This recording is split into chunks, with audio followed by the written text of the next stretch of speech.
Hey,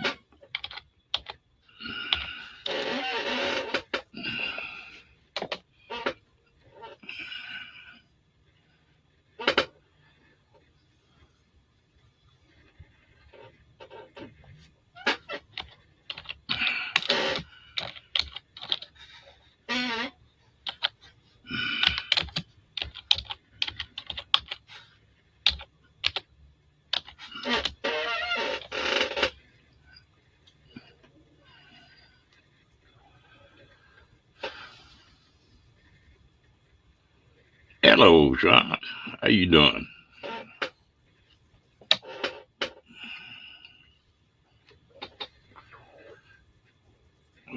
Hello, Ann. I doing better every day.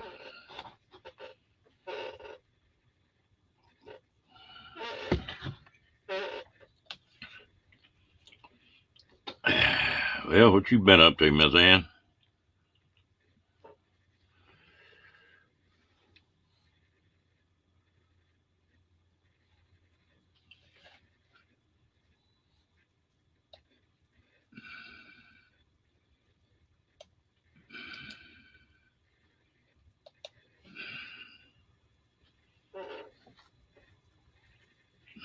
Oh, that's good, man.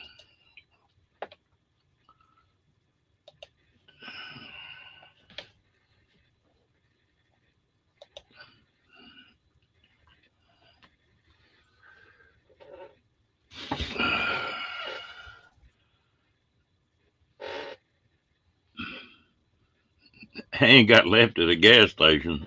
I gotta hear about this.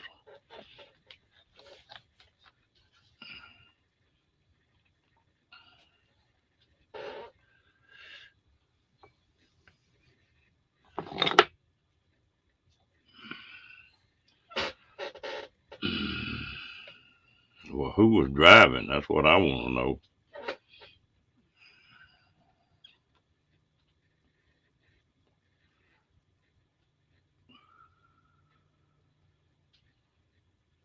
If it was her husband, he's in plenty of trouble.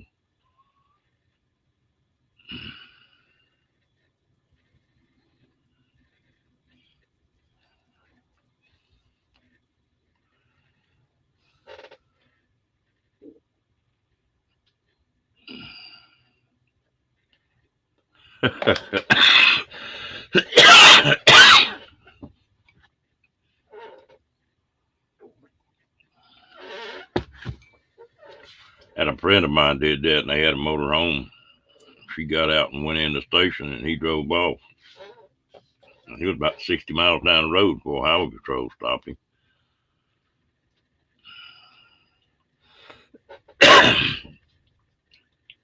How old were you, Ann?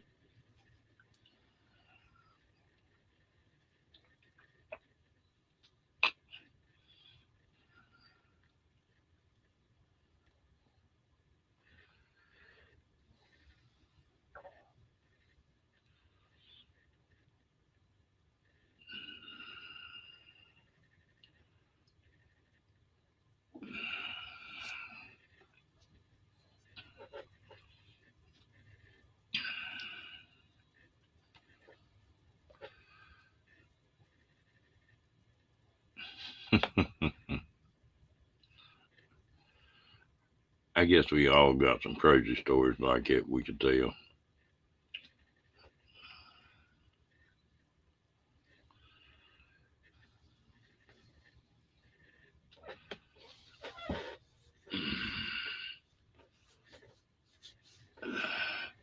Well, what did you, Sean, what did you do that made this weekend so good? I bet you never let him live that one down, Ann.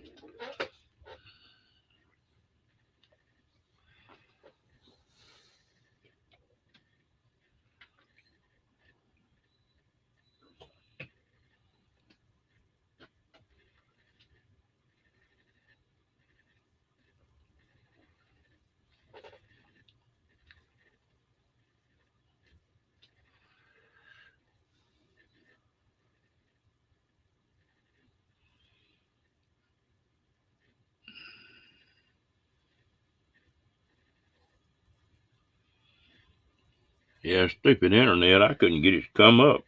I like never got online. I started trying to get online about 11:20, I guess.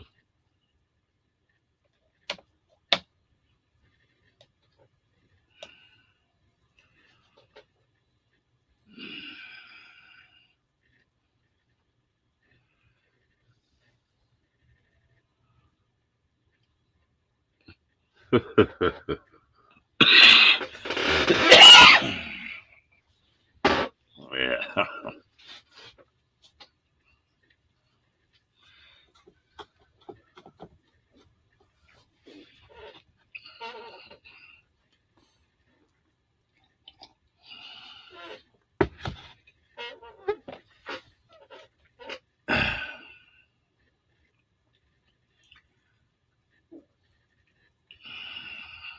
Yeah, it'd be funny. Mm.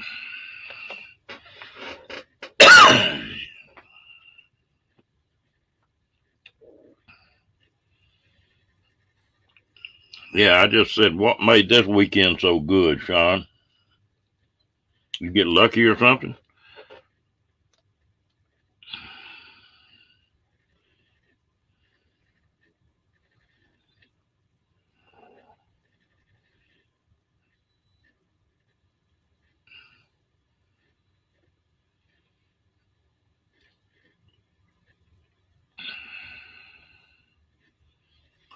I have to go back and look at your video, man. I didn't do much today on here.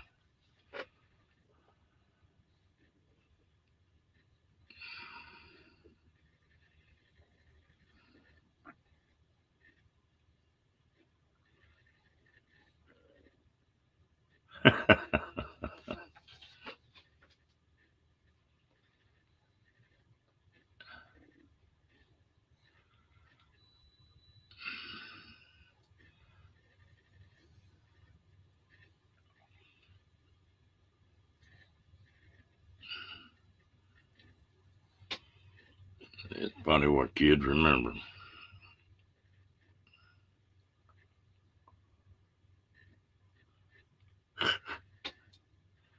Caught up on a little of it, huh?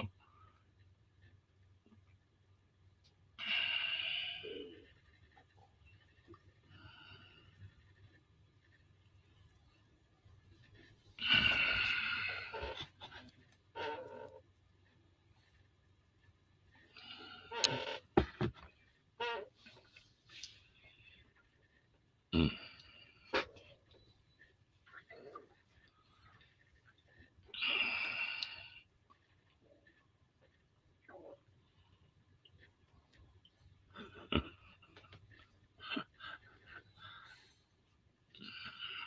Regular Beverly Hillbillies, huh?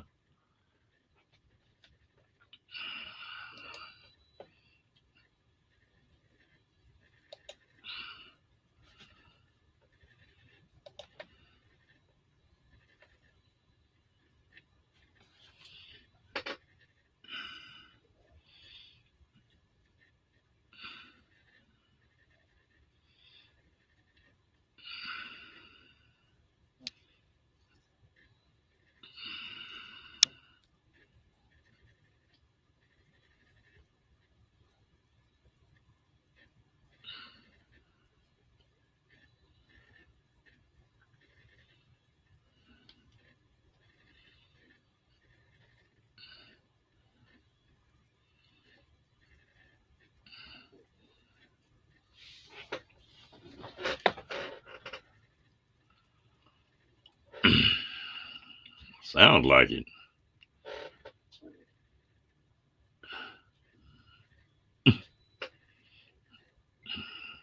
You do what you gotta do.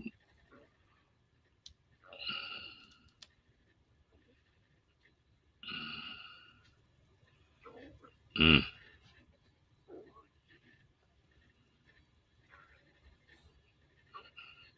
Where were y'all at going back to Oregon, Ann? You remember?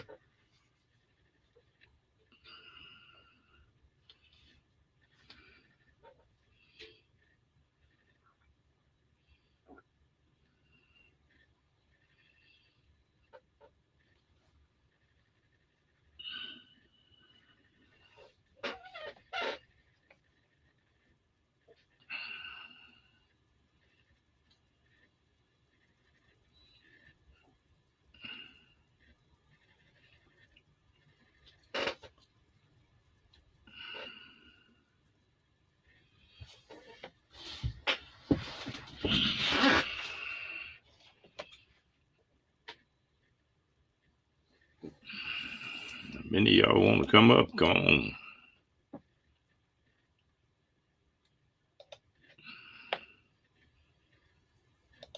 I need all the help I can get tonight.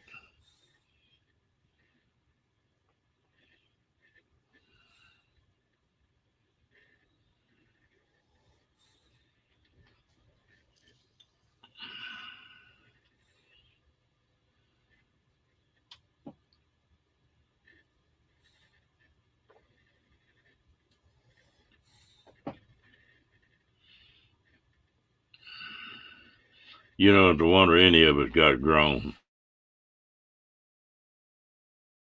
I did when I was a kid.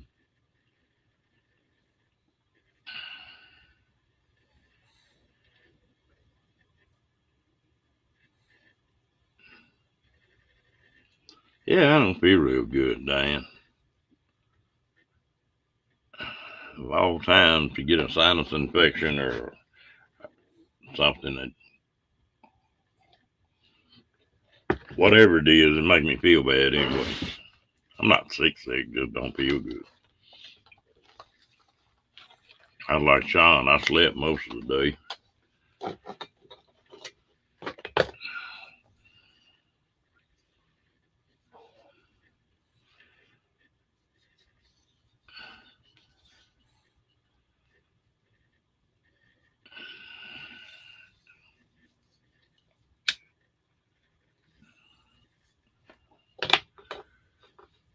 Yeah, I appreciate it. Hey, Cat, how you doing? You take you a nap too?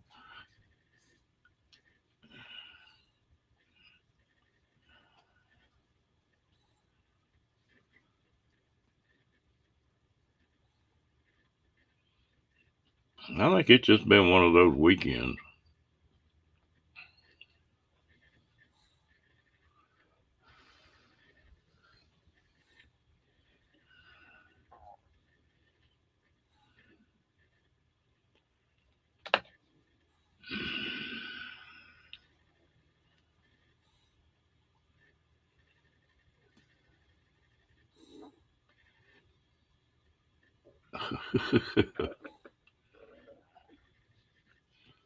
Appreciate it, Paradise. How you doing, girl?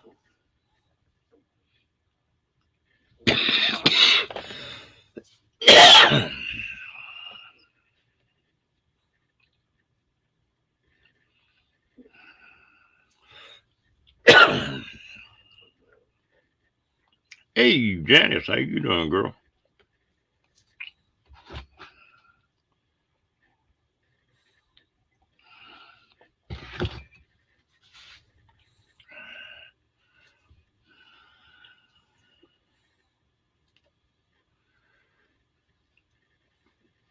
All right, hurry back, Cat.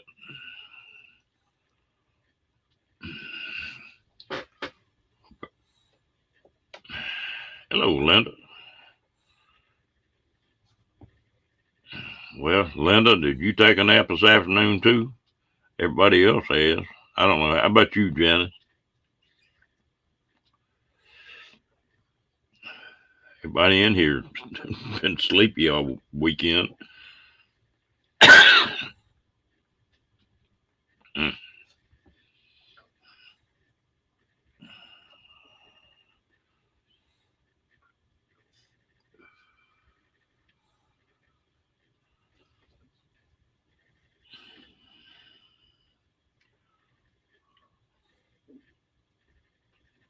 well, dang, girl.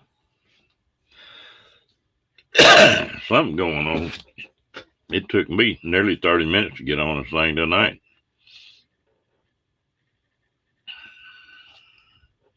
I kept y'all up late. I shut down at 3:30 and Bear Dust was still telling me that I was party pooper.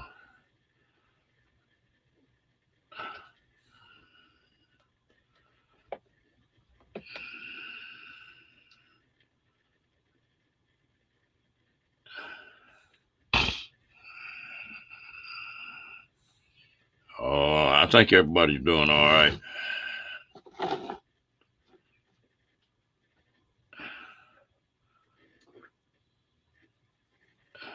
It was, I don't know. We were on 3 hours. I think it was nearly three or right around 3 o'clock here.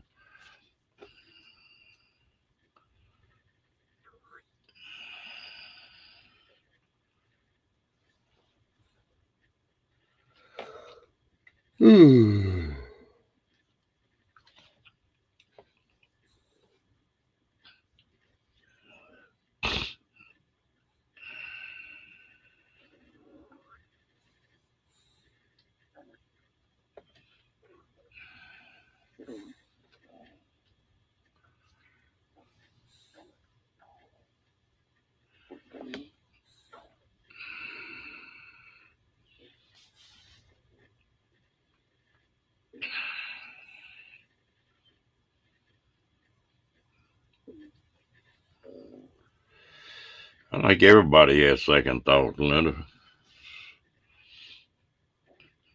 The lady that's a friend of mine, I've helped out with her travel trailer when she first got started a couple of years ago. And I talk to her every once in a while. Well, she had a house and some land and some more stuff. Her husband had died. Well, excuse me. They She went back and forth about going full time and not going full time, and finally sold her house, sold that land, and she had a pretty nice travel trailer. And she traveled around for about a year, stayed on the road pretty well. And then here the other day, she found a RV park. It was brand new, were just opening up.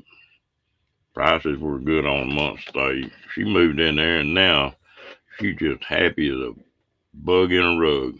I talked to her the other day, and she said, once you make the choice and actually get into it, said you feel so much better. Said it's just like a weight on my back. Said I don't have to worry about starting a lawnmower or getting the yard mowed or worrying about the roof or any of that kind of mess. She said it's just like being let out of school. And that's the same story you hear from nearly everybody.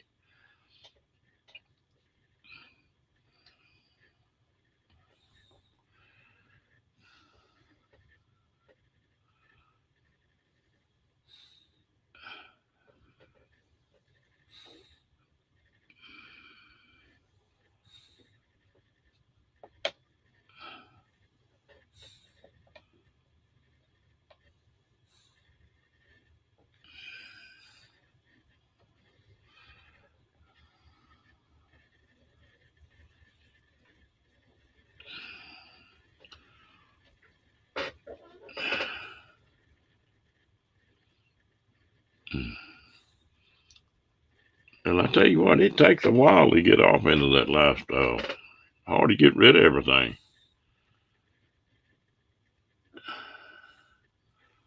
Mm.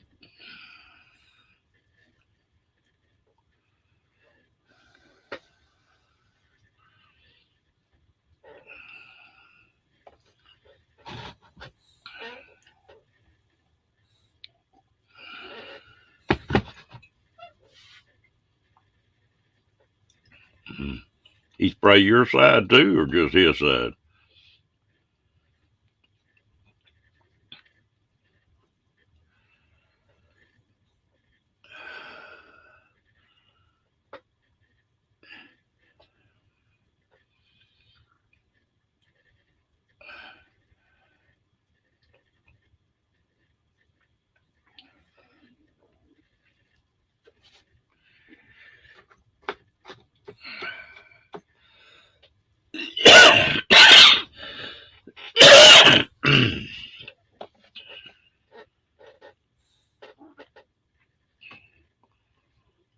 Yeah, well, you could probably make him take care of that if you wanted to bad enough.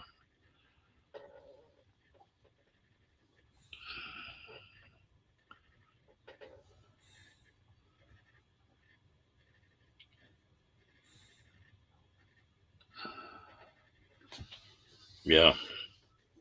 Oh, that gal I was talking about here 2 weeks ago now, she called me and asked me to come look at her travel trailer with her. I went up there and looked at it and checked it out for her. She just bought it, and uh, she's just happy as a bug in the rug. She got her new trailer now and got it's set up like she wants it. I think you got to live in the travel trailer about a year at a time to figure out what you want.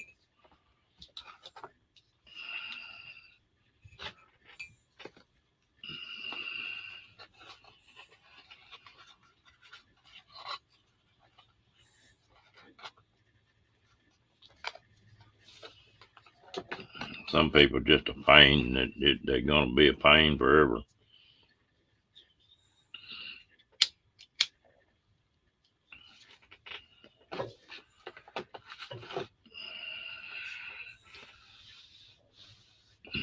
Are you actually in Phoenix, Linda?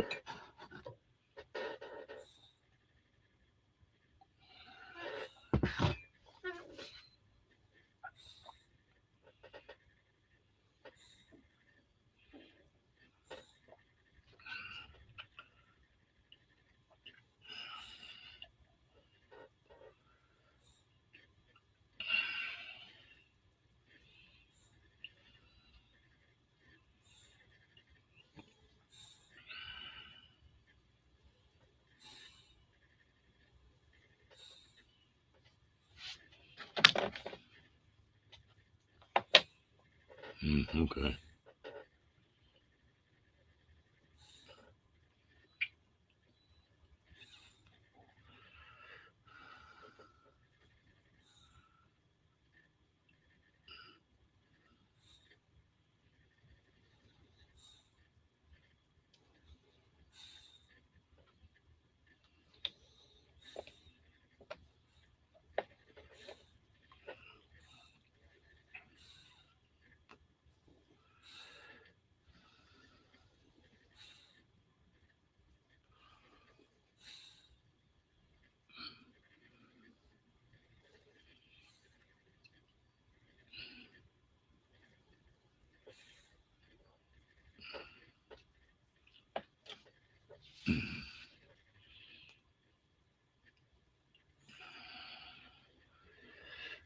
Now this year everything messed up.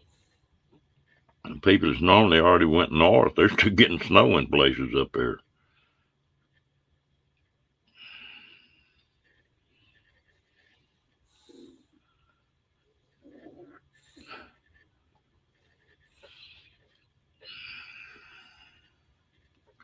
I bet that was killing Janice, her not being able to comment on some of those.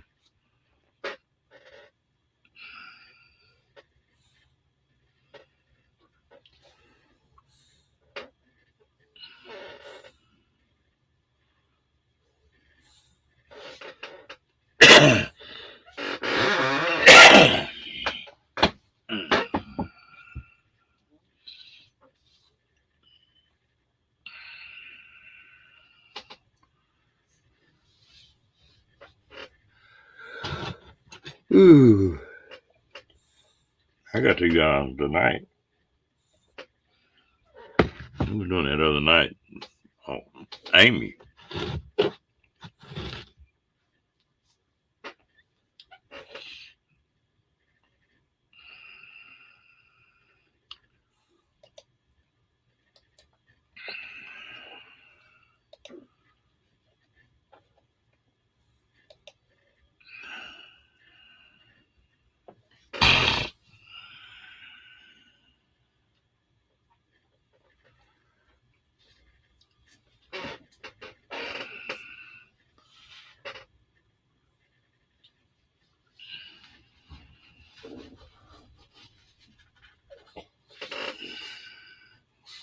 What is a sun sail?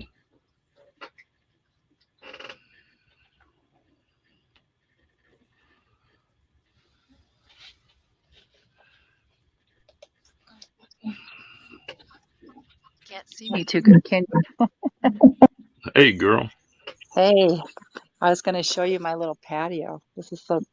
I love it out here. Let me see if I can stand up here and turn a light on and I'll show it to you. I have, that's the one thing I love about my house. Let me see This here. It's not going to be one of these nude flashes, is it? No, let's see. Let me see if I can, hold on a minute. Let me get my flashlight because I can't hardly reach the light up there. Let me get my dogs to right up here for a second. Let me see. I'll get my flashlight and then I'll turn the camera around and you guys can see it. I really like it and stuff, but I just hate the stupid neighbors because they're such idiots, you know. I just had a chat with the city about it, and I don't know. It's pretty crappy. Hey, kitty. Oops. Let's see here. Let me turn the camera around. Hold on a second here. Turn my flashlight on. Okay. Oh yeah, You see it? yeah, yeah. That's neat. See my sunset, my sun sail? Oh, that's what you're talking about. Uh-huh. Yeah. And I got my little tree here, and I bought a bunch of mulch and stuff because I planted some flowers and stuff. And I got some plants. I got all these plants right here that I have to plant yet. And then here, I'll show you my yard. Well, see that right there. We all got places that we, if you go full time, well, you haven't got that anymore. Right. But I don't see, I don't have a house payment anymore, so all I got is taxes. But I got these idiot neighbors. Can you see my yard? Yeah. I planted these cactus and this one. And then over here, I just planted all these. I try to water them every night so that they don't die. I have a little umbrella over one of them because the sun was beating down on it so hard, but it's starting to come back a little bit. But yeah, see, I got my RV over here because it blocks the neighbors. See, can you see? Yeah. Yeah. There's your block wall. Yeah, Yeah. here's my block wall. Yeah, and Hello. then See. can you see the paint over there? You really can't. Yeah, it's just on the, but look at that nasty yard. Mm. You see, that's why I don't want to, you know, what the heck is this? Oh, it's a rock. Somebody put a rock up here. I was trying to, there's my back of my RV. And I just planted this little plant the other day. Let me see if I can put the spotlight on it a little bit. Um, Let me look here. Ah, crap. This is a different flashlight. I'm not used to this one. Well, anyhow, you see it up. It's about up against the wall with the little trellis thing behind it. And then I planted a palm tree in this. See where the bricks are? I'm going to take all those rock in there, and I'm going to put some concrete around all the way around it. I'm going to put those rocks all the way around it, and then I'll probably get some tiny rocks for the dirt. But I'm just trying to get all the grass because I got little grass spots that still try to come up. So I'm trying to get it so I have no dirt at all. Um, but yeah, there's the little kitty cats wandering around. That's one of them. Keeping a critter down. Yeah, and there's little Tony. Tony. He looks like kind of like Eric's cat, Pneumatic Fanatic's cat. Then I planted all of these. There's my tomato plant and a couple of flower pots and I forget which kind this is, pepper plant. And There then you, these guys, these ones died on me. I gotta pull them up and take them back over to Home Depot in my little pot over there. So you there's got a lot different of. stuff. Yeah, I did kind of spend a little bit of money this time, but I like these grasses because it gets, see these little willows right there? I like those. It gets real big. They get real big and tall, and so, and this is what I do for the kitties. I put a blanket on the little chairs, and then they just kind of crawl in there. But that's just for the summertime. And sometimes I don't even put those on there because it's getting, well, it's not too warm out yet at night, but anyhow, so But yeah, that's they always hang out here, you know. They're good little, oops, good little cats. But Yeah, you got but that yeah, fixed up nice. huh? You got that fixed up nice. Yeah, I'm trying to work on it, and you know, I want to do some painting and stuff, and I need to get a whoops, I need to get a new garage door, and you know, a few other things. I've been here for 13 years now, so um, I don't know if I can get it fixed up a little bit more. At least I don't. I mean, I don't have a house payment anymore, so. But I bought it when it was dirt cheap. You know, I only paid 73, I think it was. So yeah.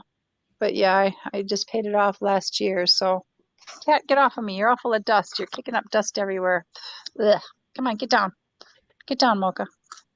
But but yeah, I'd like to go, you know, do some traveling and stuff like that, but this darn gas is so expensive. My friend Erica is her dad lives in Oceanside, California. We were talking about taking a little trip.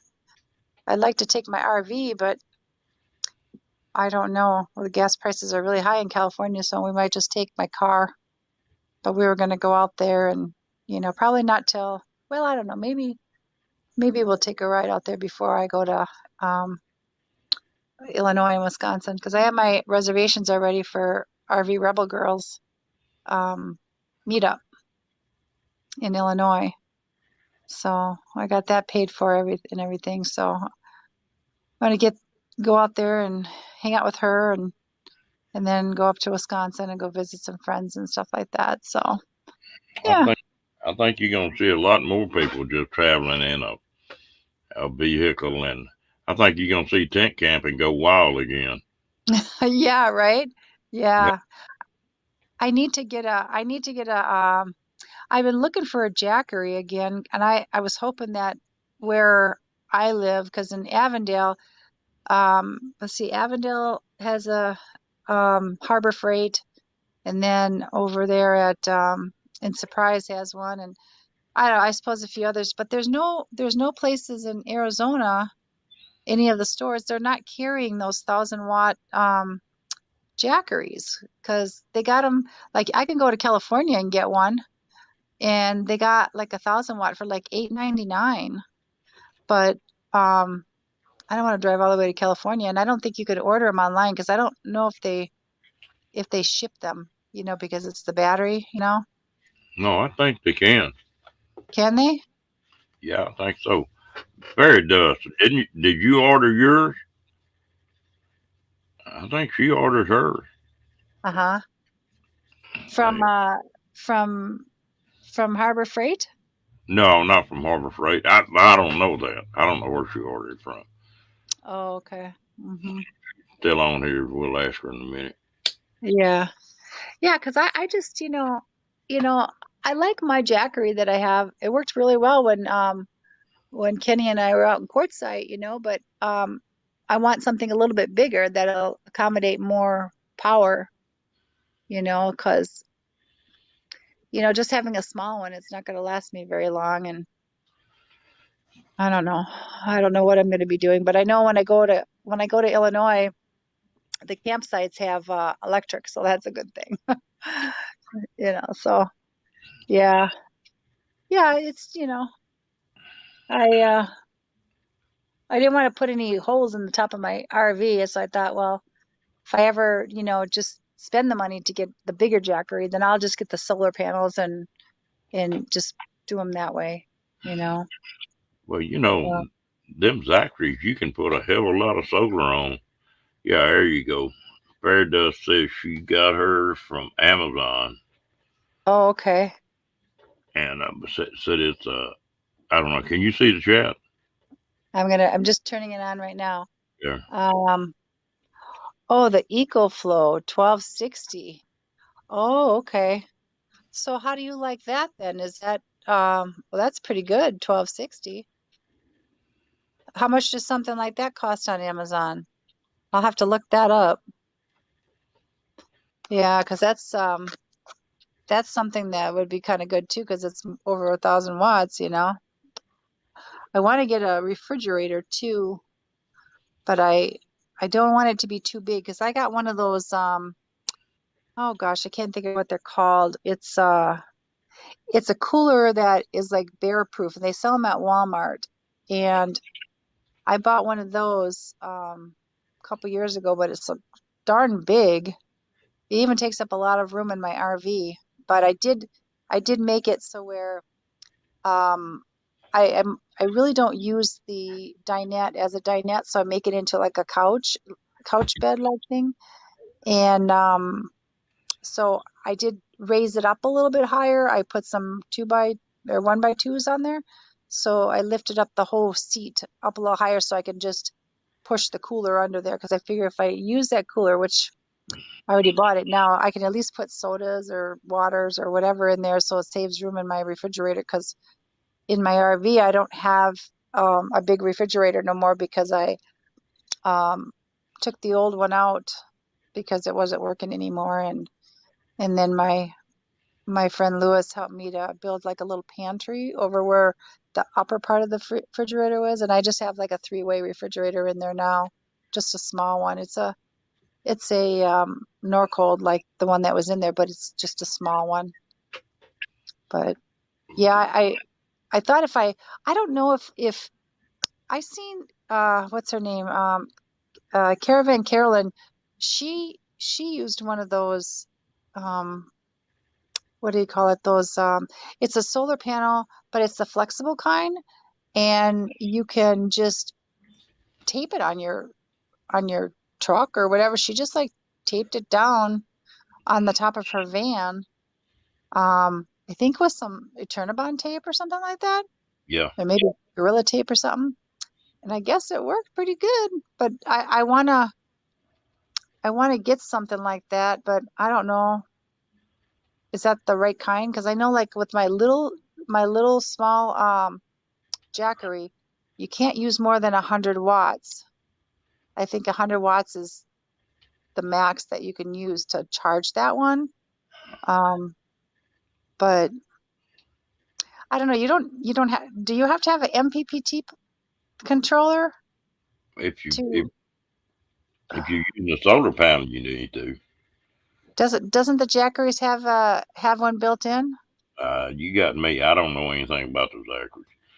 The They're so expensive that you can put a setup in. Well, right there in Phoenix, there's uh, damn it,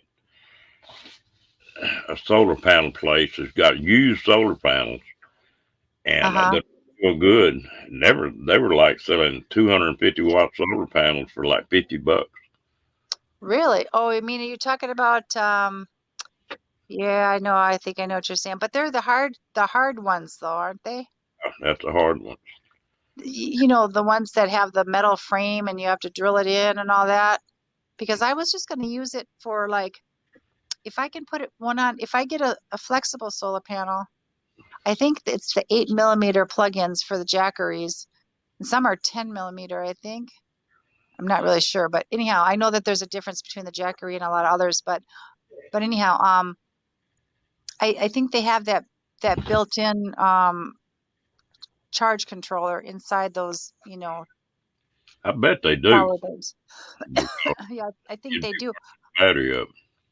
Yeah, But because I was thinking if I could just put that on top of my cap of my truck, and then just tape it down, then I can run the wire between where my cap meets the back of my truck, in between that little plastic, you know how you got that little foam plastic thing that goes in between the truck and the cap. I could just run it down in through there and in through the window. Then this way I wouldn't have to worry about drilling into anything and all that, and I could still have it charging, you know, yeah, because Lorraine there has sent you a note and says the flexible solar panels deteriorate real quick. Now I've heard that they don't last very long. oh, okay. Sun gets them. Yeah, yeah. Well, you talking about Harbor Freight. Harbor Freight's got little 100-watt solar panel set up. You know, Yes. they do. I remember seeing that. But I'd have to put some screws into the top of the roof though to hold it down, wouldn't I? I don't know what kind of panels they are. They just depends on what kind of panels they are. Oh, okay.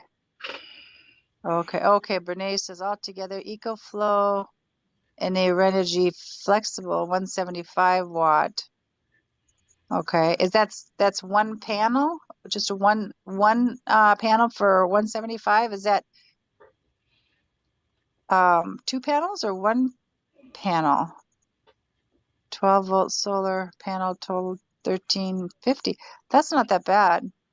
And you've got what, 1200 and something? Yeah, I Here, what think is it? 175 1 watt, one solar panel, 175 watt. Oh, okay. Hmm. Yeah, that doesn't sound too bad. 175, that's pretty good for one panel. Hmm. Send me the link, Brene.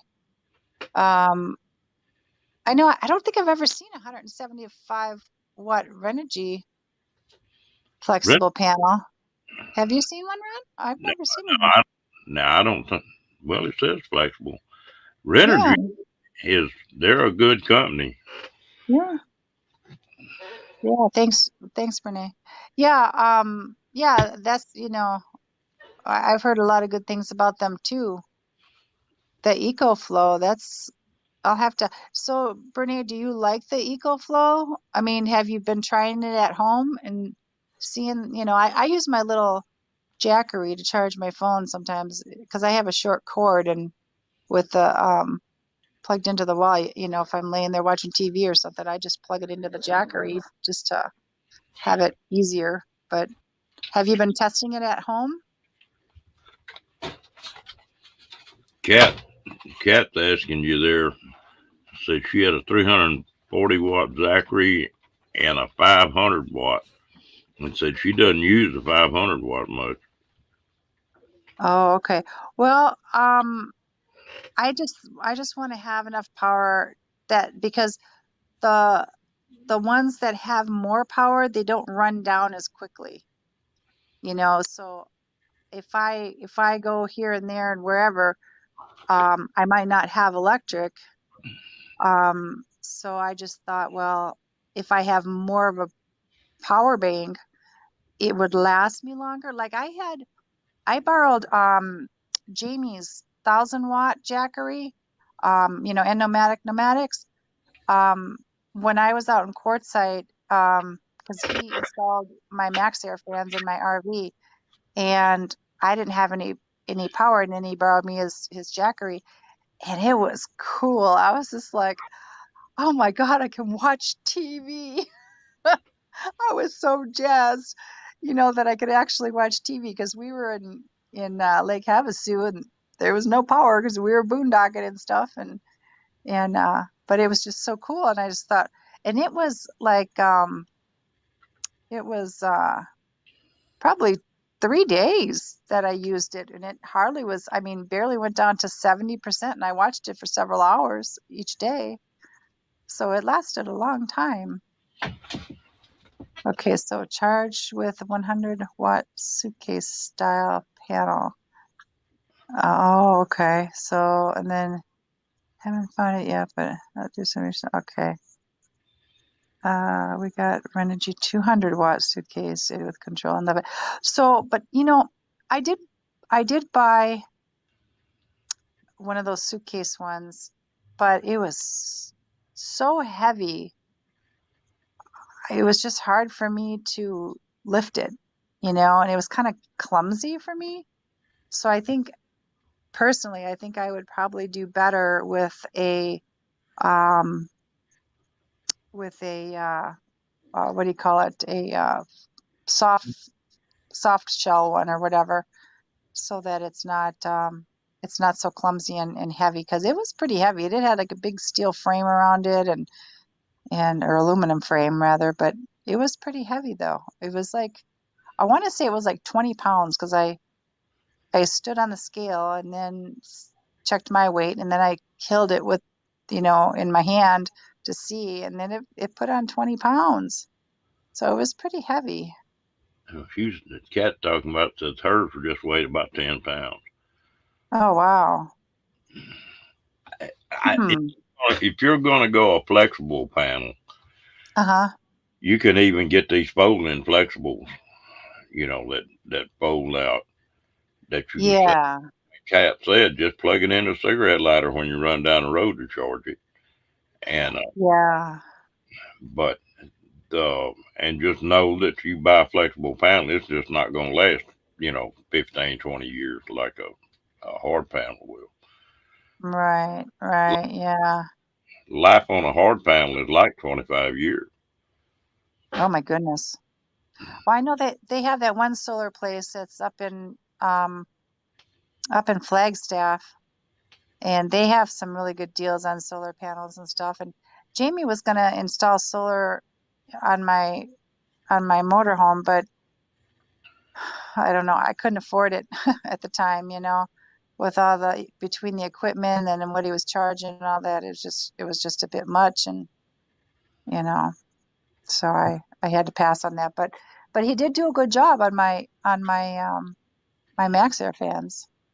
So yeah, I don't know. I'm gonna have to take the truck until we figure out what's going on with these gas prices because it'll just, you know, it's no fun paying that much gas because by the time you get to where you're gonna go, you don't have any money left. Well, I think that's why your car tent camping is going to get really popular again. Yeah. Oh, my neighbor down the street and around the corner, he's got this really cute little what is it? I think it's a Jayco. It's a little pull behind, and I never knocked on his door to ask him to see it, but it looked like something that I could pull with my mid-sized truck. And I Oh, thought, oh man, but I can't, I can't back up a trailer to save my soul. You know, if it's not a pull through, I wouldn't be too good with that. That would be kind of difficult for me. I'm just not a good trailer backer upper. I don't know how Carolyn does it, RV Rebel Girl, but I guess she's just so used to it. She's been doing this for a few years now, but you get you um Cat and Welcome Man Cass and BFE. I haven't seen you in here before. Welcome in. Uh, Backing up, it just slow down and take it easy, and that's what most people just get in too big a hurry. If it takes you 10 times to back it in there, what's the difference? right, right. Just don't Yeah. worry about it. The cat can tell you this: the shorter a trailer is, the harder it is to back. Oh, Longer trailers are easy, a whole lot easier to back than the short one. yeah. Yeah, I It, mean, I do okay with my big RV, just, but when I'm towing something, I always kind of jackknife it or whatever they call that. you It's just got to like, slow down. You just got to slow down. Hello, D. The Yeah, it just takes a little time. yeah, yeah. And I have a the little trailer that you've seen before in my backyard. I tried to back that thing up and I said, the hell with it. I told my son, I said, Brandon, come on, we're gonna lift this up and pull it in. So we just did it by hand, just gave it a good run and go up the driveway, and there we were. If I You know? if ever wanted to really get something small and pull it, if it was a factory one, I love those little A-frames. Uh, Oh yeah, I little seen one of those at the yeah. Those are neat, man. And the hard side, you don't have any. I hate canvas. If I Yeah, want canvas, I might as well be in a tent where I got some room. right, right. Yeah. I used to have a pop-up and it was really chilly in there, you know. But yeah, and you can't really go into the big state parks with a a soft shell or any kind of stuff like that because of the bears or whatever, you know. And you Um, can with that A-liner. 'Cause yes, because it's it got the hard sides. and it takes 45 seconds to set that thing up. I Yeah, mean, just bam, bam, bam. And yeah, they're not cheap, but man, they're small, they're light. You can push them around by hand. uh-huh. You and and for what you're talking about doing, there may be a lot of them on the road. Yeah. Yeah, I toured one of those oh my gosh, I don't know, 5, 6 weeks ago. I was out looking for some stuff for the truck and I seen one of those and I was like, oh man, this is really cute. I did a little video on it. I was like, yeah, I kind of like this, you know.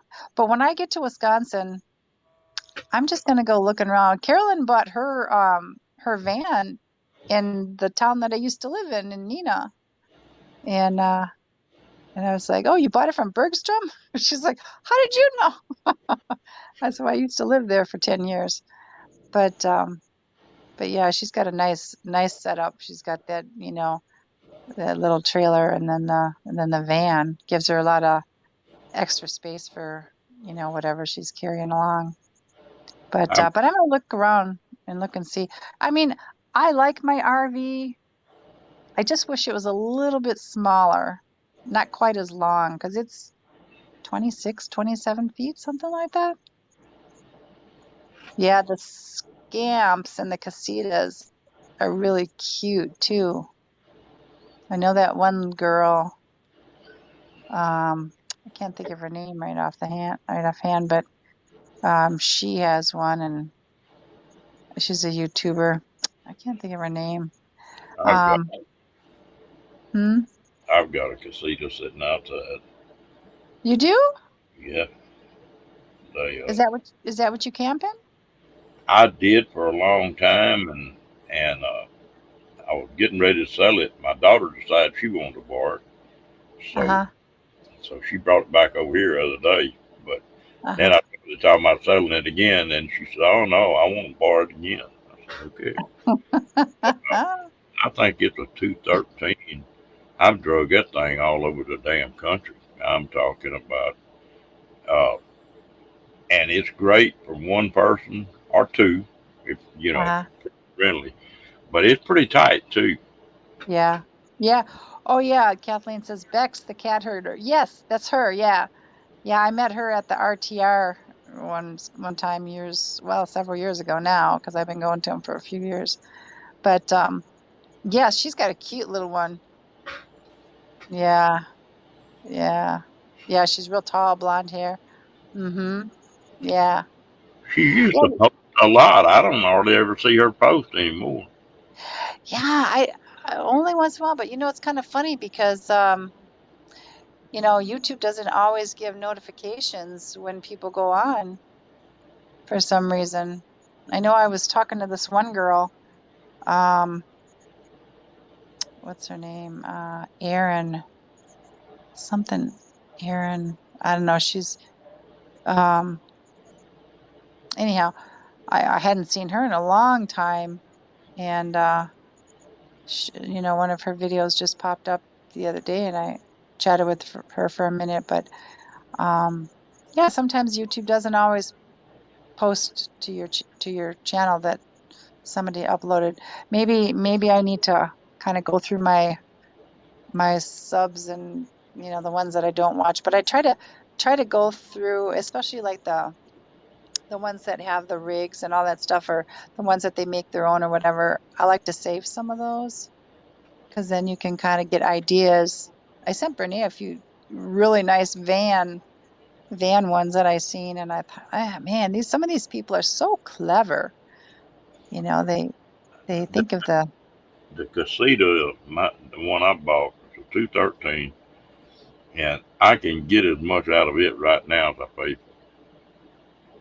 yeah, You know, yeah, they hold their value real well. hmm But now the little A-liner's got more room inside of it. It yes, you know, it's more open. yeah, And yeah, yeah. It feels more spacious because of the ceiling is nice and tall. Yeah. Oh, you got a clam? Okay, so since summer season until I get the van or RV I picked. We got a clam, a fridge freezer, bed, pop-up tent to shower, restroom, and a chair with arms for that bucket. So I'm set for now. Well, what's her name? Traveling Granny, she had that clam set up like an apartment. It was stinking cute. I mean, you walk into that little clam she had, Ron, and you think you were walking into her little apartment. Well, you can. I've done a lot of tent capping off that uh, motorcycle of mine, and Uh-huh. you can take and get a 10 by 10 tent. That Uh-huh. well, I tell you what. Sometime if you want to say how easy you can lay one out, go back and on my channel and look at camping gear for a motorcycle sidecar. Okay.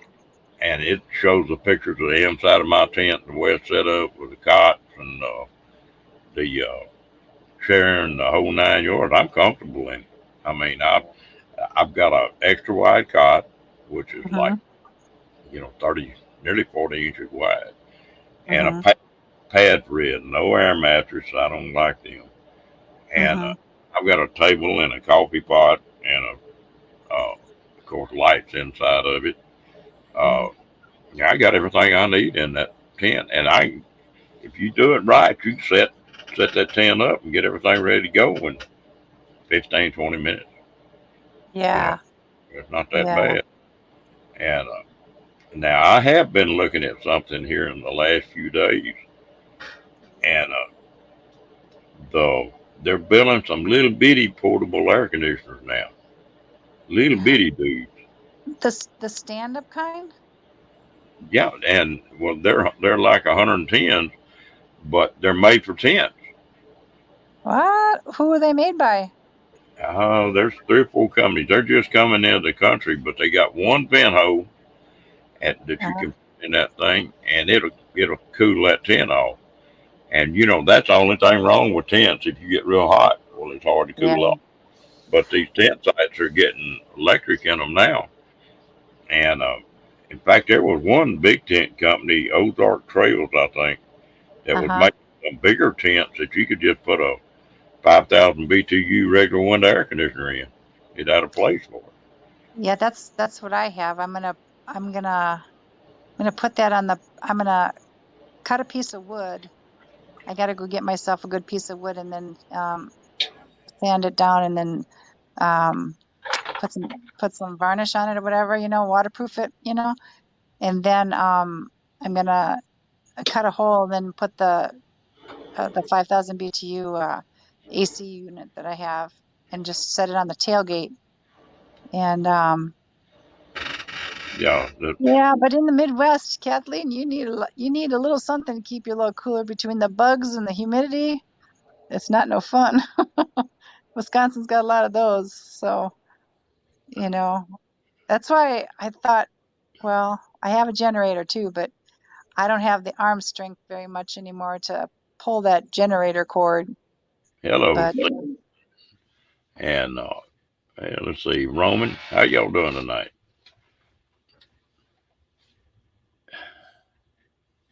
yeah, so yeah, I'm gonna have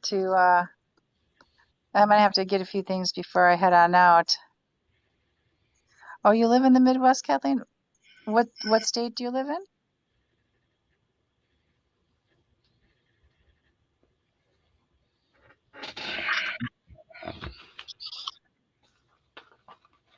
I think she lives in the Dakotas. Mm, yeah, Wisconsin gets really buggy. Oh, mosquitoes are like the state bird. That's something surprised me the first time I got up there in Indiana. Mm-hmm. And people down here talk about hope it freezes real hard, where to kill some of these bugs. You Mm-hmm. everywhere it just gets colder than hell, or like in Alaska, there's no place in the world that's worse on mosquitoes and stuff than Alaska. Mm. And it, I've never been there, but yeah, mosquitoes are bad. And You know what else is bad? I don't know. The last 5 years, a lot of people that I know from my hometown in Kenosha, they'd be like, there's been a lot of skunks. I don't know. One time we were at my mom's house and I left the window open and I woke up and it was smelling so bad. I was like getting a sore throat instantly and I had to hurry up and close the window up really quick and oh, it was bad, you know? But the skunks and not so much raccoons, but the skunks are really bad. Oof, God, they're so bad. And I was like, I don't think I could live back there. I've been so used to Arizona, you know, and not having a high humidity that I don't think I could move back Midwest. You know, I like it a little bit more dry. I don't like it as dry as Phoenix is though, but um, Hello, T.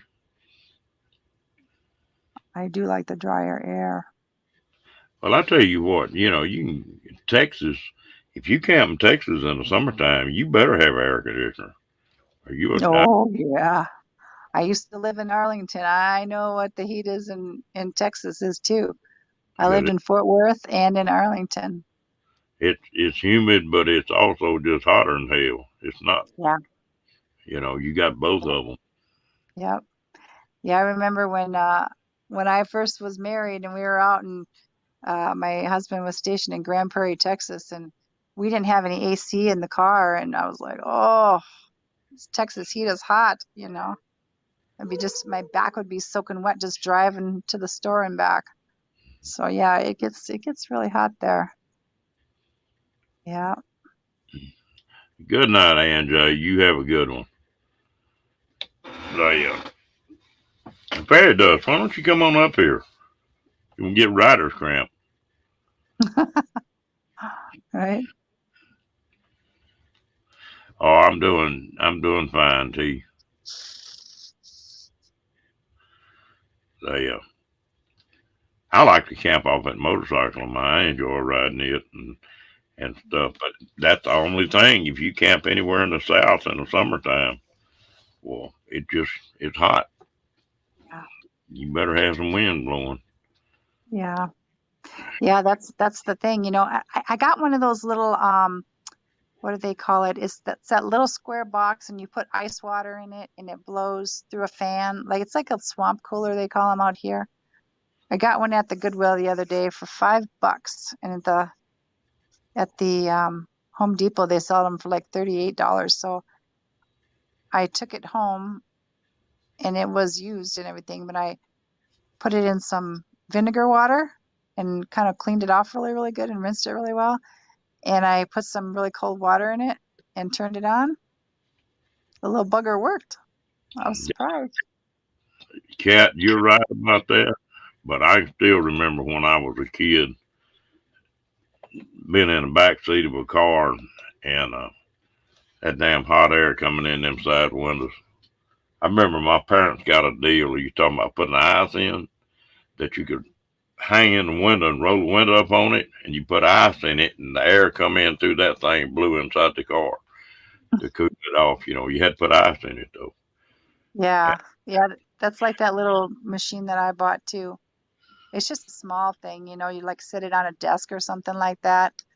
And but it worked okay, you know. I mean, I could I could see if I was like say like if I was going someplace and in the back of the trucks, you know, camping out, sleeping, whatever, or even just traveling, if I as long as I had a bigger Jackery or a bigger, you know, battery bank, I could run that little thing in the back of the truck, you know, because it's not like my Prius when I went to Lollapalooza last year. Um, you know, in the Prius, you're good because all you got to do is turn on the car, and it's so small area. It's easy to cool and easy to heat, you know. But in the truck, it's a little bit different. You know, you don't have as good, and I don't know. It's just hard to explain. My Prius gets when I was up in Flagstaff on the way back. It was like 20 something degrees, and I put up all the Reflectix in the windows, and I had my wool blankets, and I heated up the car really well, and then shut it off, and we were good till like about 5 o'clock in the morning. Then it got a little nippy, and I turned the heat on for a little bit, but then we were fine. So I think I'm learning the smaller the area, the easier it is to heat. Oh yeah, yeah. It doesn't Yeah. say anything. And I tell you what, wintertime doesn't bother me because I've got good sleeping bags, and that cot with that pad on it makes all the difference in the world. Not sleeping on the ground or something, where the heat transfer gets bad. And then Yeah. these little hot hand warmers. Yeah. I'll get ready and I'll throw 3 or 4 of them in a sleeping bag 30 minutes before I get ready to get in there, and it's always warm. Hello, Guinea. Howdy, Hey, y'all. Kenny. Howdy, y'all. Yeah. Yeah, that 12-volt sleeping, or not sleeping bag, 12-volt blanket that I had, that was really nice. When we were in Quartzsite, you know, I put that on the chair and kept my back warm and the old butt end warm, because it was pretty chilly out there, wasn't it, Kenny? Yeah, at night it was pretty chilly, but during the day, I liked it during the day. I loved Yes. I loved that weather out there better than I do here. That's for sure. Uh-huh. Yeah. Yeah, it's a dry heat. Yeah. Well, we I, get our humid days when we have the monsoons that come in. It can get really humid out when it rains, and then plus the heat together. It's pretty. but it's probably not near as bad as it is here, though. No, no, it's not, and it doesn't last as long because once the sun comes out, it dries it up, and then the humidity kind of goes away. But it'll get a little humid, little hair curling humidity. Not much though. If It I doesn't had last. the if I had the choice between here and Arizona, I'd choose Arizona over Tennessee. Yeah, yeah, Excuse me. yeah. Your dad's never been out this way, has he? No, he's never been to Arizona. I don't think every day. Okay, no, he hadn't. Yeah. Well, I mean, Arizona has its good things and bad. I'm looking at moving up north. I wanna. My friend is a realtor here in Phoenix, and she gave me the name of a realtor in uh, up north, and she's gonna look for some places. My friend Erica and I are gonna take a drive up there and go look around and kind of see what's what. Because I really want to get out of Phoenix. Because all around me, all the cotton fields that are around, you know, within like a few blocks from my house, they're all getting bought up by these investors, and they're starting to put rentals in all of these areas. So I don't Good, know. good heat. Good night, Bob Cindy. You got something on, Kenny. No, I don't. Hmm. I have nothing else on. I'm hearing Paul in the background. That's what it was. Yeah, you never can. You never know what you're gonna get from him. That's for sure.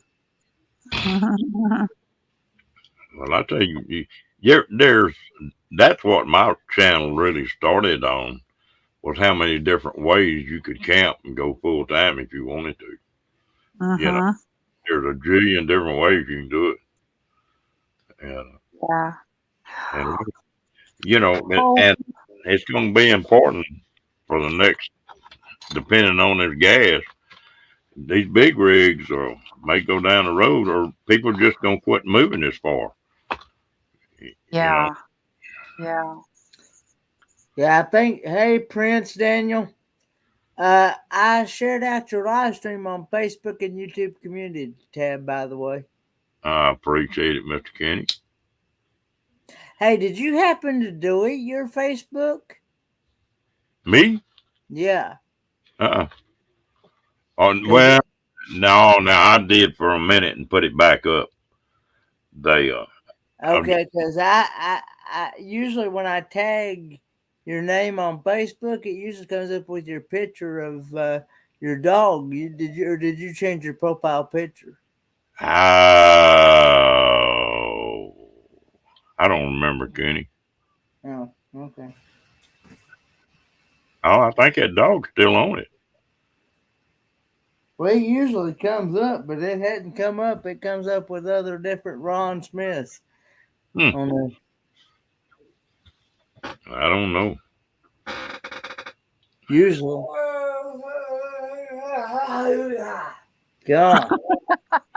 God. Oh, he's funny. Oh yeah, so I was going to tell you. So there's this place.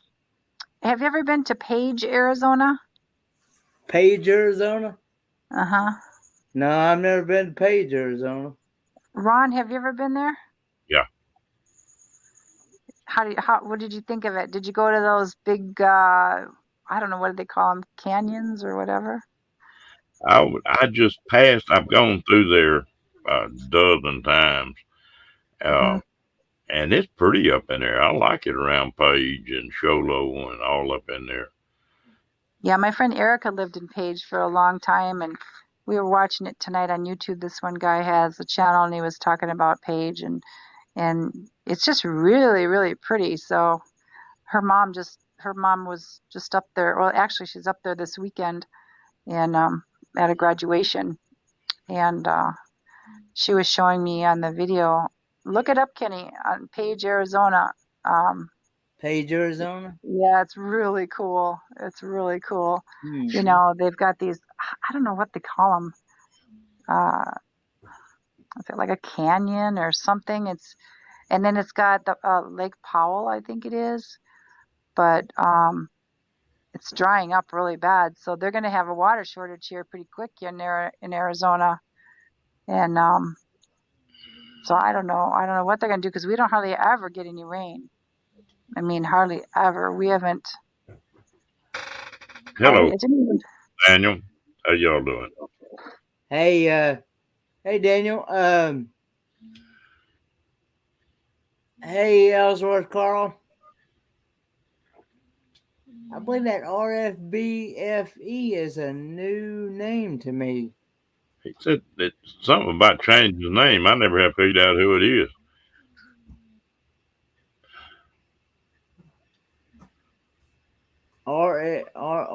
RVBFE.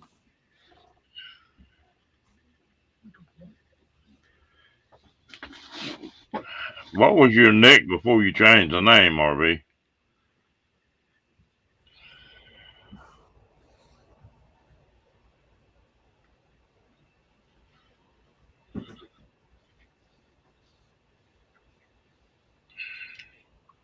Well, who is it, Diane? Spread the knowledge around.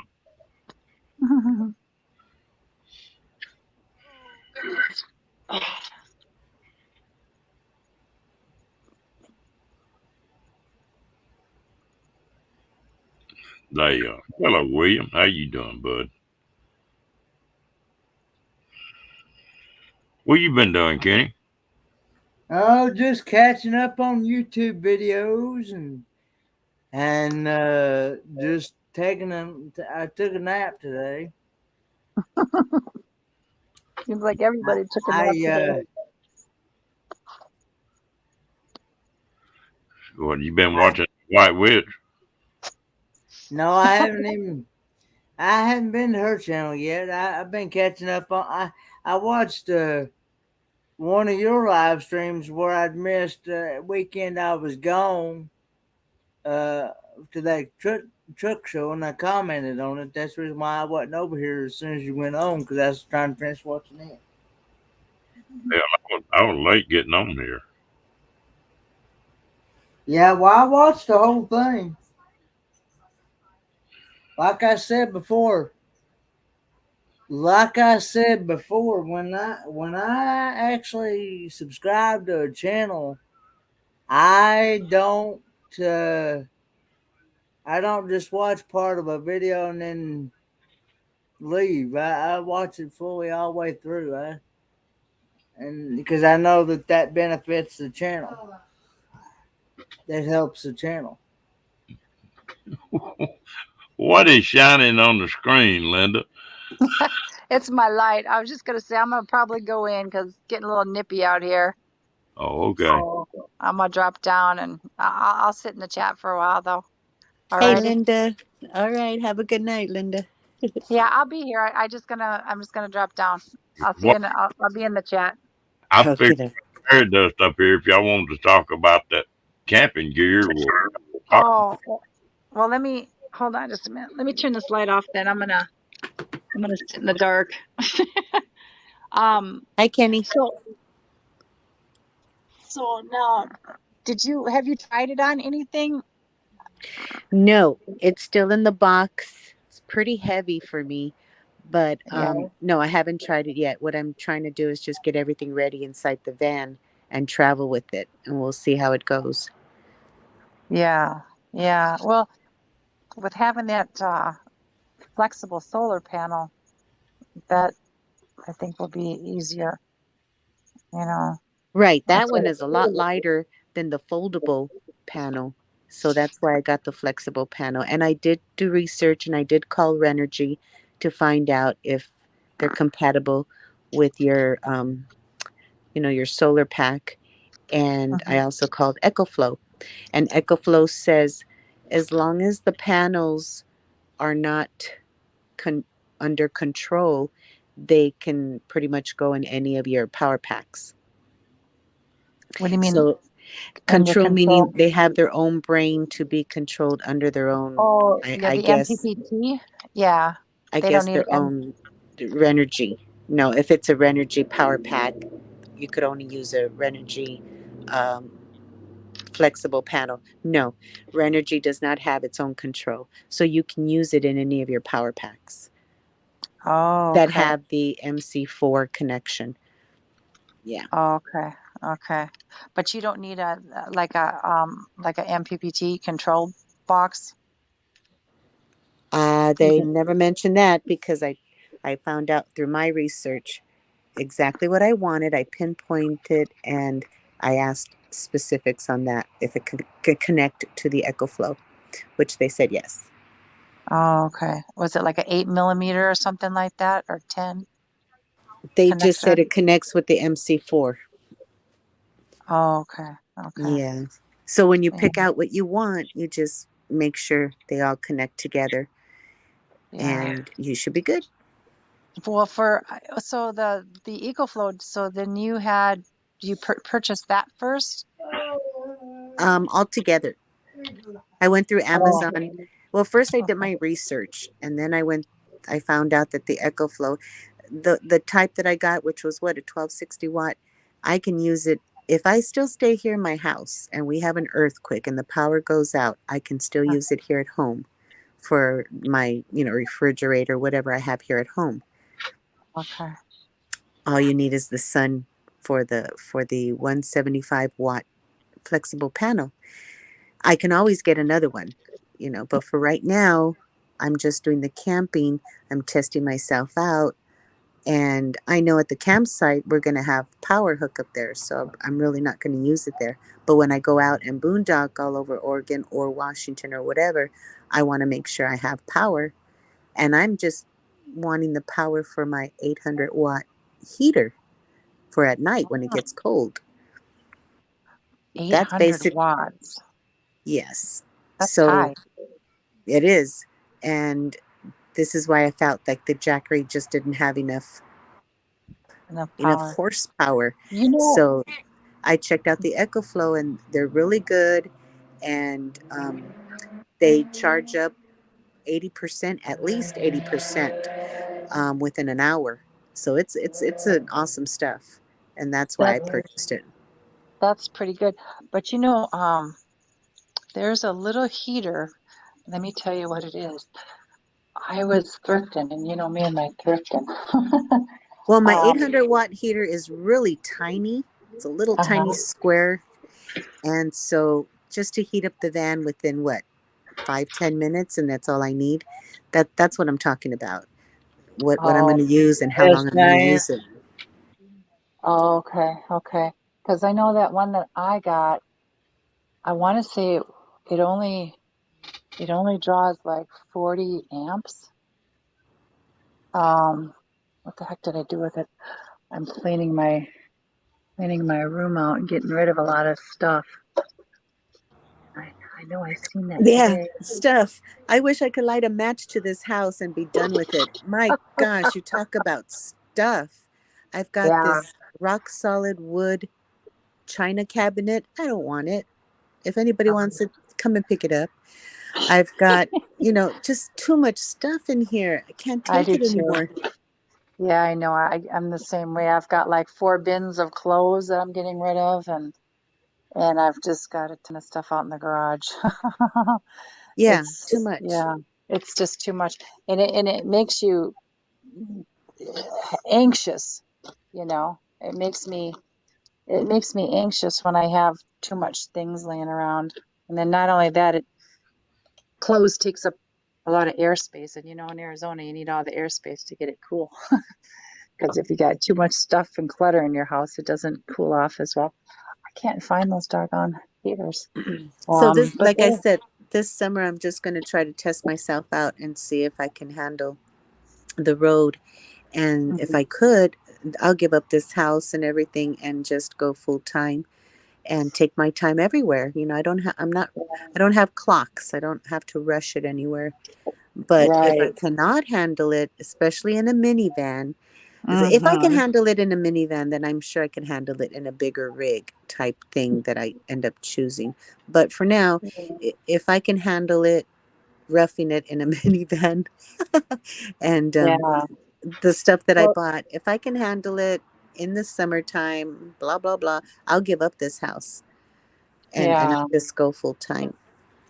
Well, RV Rebel Girl, she bought her van. She's got like I don't know, it's one of those big vans, those tall ones, something like that. She got hers in Wisconsin, and tax in Wisconsin is only like 5.5% instead Yeah, of I'll be doing research on all of that once I get into that more and more. Right now, the gas and the expenses of buying one that was a lot less a couple of years ago. Right now, it's not even in my thoughts at the moment because I was thinking about it forever. And I just said, nope, I'll just hang on to what I've got, deal with this, test myself out. If I'm still into it, then I'll do it full time. Then I'll start talking about all that. right. And if Yeah. even if you don't do it full time, you can still go and take little trips or whatever, and you got a clam. I mean, look at how easy that was for Tracy. Well, I was looking for a good tent, but the tents you need two people to set it up. The one that I wanted, and this Oh, clam you just need one person. And I know I'll probably have difficulty with that just being by myself. But again, I'm going to test myself out and see if I can handle everything. yeah. Where do you plan? Where are you gonna go this summer? Are you gonna go to Lollapalooza? Isn't that No, in no, no. Texas? I'm gonna go to the Oregon meetup and be there, and then I'm going to be traveling around Oregon with my cousin, and then probably hit Washington a little bit, take my time, all that. So who knows if I'll be Oh, back at the end of June or 4th of July weekend or what. But right. I'm going to do that this summer, among other little things, and then planning on Florida for about 3 months. So Oh, okay. this year is already booked with things that I'm planning on. And Right. again, just gonna weigh it out and see if I can handle it. But this summer for sure I'll know if I'm gonna be into it or not. And that's about Yeah. it. Yeah. Well, hopefully you'll figure it out one way or the other. Yep, You know, I think, like you're saying, when you can stand up in something, it makes a big difference. And if you have to sit down all the time to maneuver, you know, that's why I got the pop-up tent for the shower restroom and then the clam just to kick back, cook in there, do whatever I need to do in there. Yeah. I'm not a fan of mosquitoes and stuff, so that's another thing.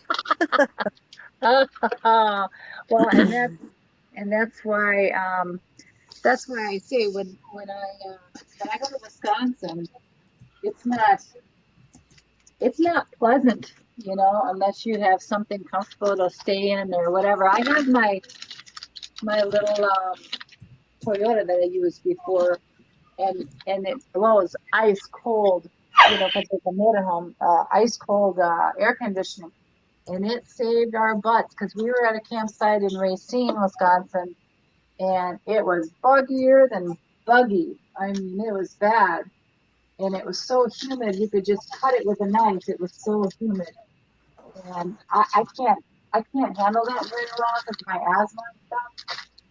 And so, No, that's why I liked northern Arizona in the summertime in August 2020 when the yeah, shutdown was around.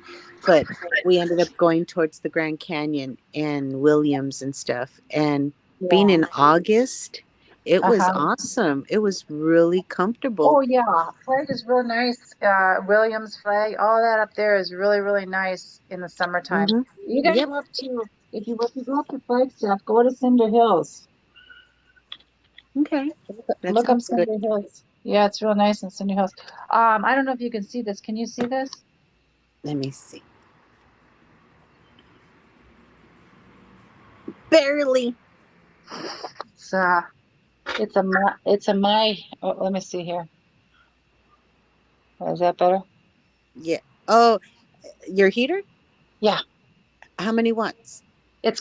it's my heater. Let me see. Hold on a minute. Let me look at it. Yeah, mine is as small It's as that. oh, And so here it I is. know mine is going to be powerful. But again, for a few minutes just to take the chill out. It's this one. This one is 200 watts. Oh, that ain't bad. Where did you get that from? The thrift store. Oh, my goodness. But I have two of them. Oh, that's awesome. Yeah, I found one and I found the other. I'm like, what are the odds of that? And and they are warm. They would warm up your van perfectly. In no time. Oh, yeah. Uh-huh. Yeah. These, I mean, they're only 200 watts, and I was like, man, between that and then my little 12-volt heating blanket, I can stay warm. Oh, And some right. little A blankets heating and all. blanket. Uh huh. Huh? Well, no, I was I saying, got yeah, that. that's right. A heating blanket. Well, the 800 watt does have a timer. Uh-huh. And again, if I'm in power hookup at the RV place in Oregon, I'm Yeah. not going to worry about it. But Right. again, it's just to take the chill out because I don't want it to be roasting hot either. But Right. when I'm boondocking, that's why I wanted the EcoFlow. Among the nightlight that I'm going to be having all night long under the rig, under the Uh-huh. van, Uh-huh. and just whatever, just whatever I need, I want that power for when I'm not hooked up. That's I the bought only thing. I You just bought some fire trip. I didn't hear you, Ron. I said you're just on a fire trip, just like most women. a power trip. Get it? Get it? Power trip. Hey, power and water, and I'm good. You know? Right? Yeah. I got I this today. Let me see if I can put it in front of the camera. looks like a ring for a commode. No, it's a it's a solar rope light. Yeah, it's a solar one-stop gardens. I'm not good at holding things in front of the camera here. Can you see it? Uh huh. See the little solar panel in the center of it? It's still in the package. I just got it today. Oh, And then I got awesome. these little I don't know how I did with them now. I got these little they're little light pucks, Uh huh. and you just and they take some like little batteries. I see 'em, and just Plug right. yeah, You you I've click got them. That's it. I've got rotten luck with solar lights and stuff. I've bought them before for my yard, Uh-huh. the backyard. And Uh-huh. some they don't seem to last very long. So I do have some solar stuff already in the van for lights and stuff at night, but just a backup, since we're going to be powered hookup up there in Oregon, I am going to Yeah. take my big old bright night light for under the van.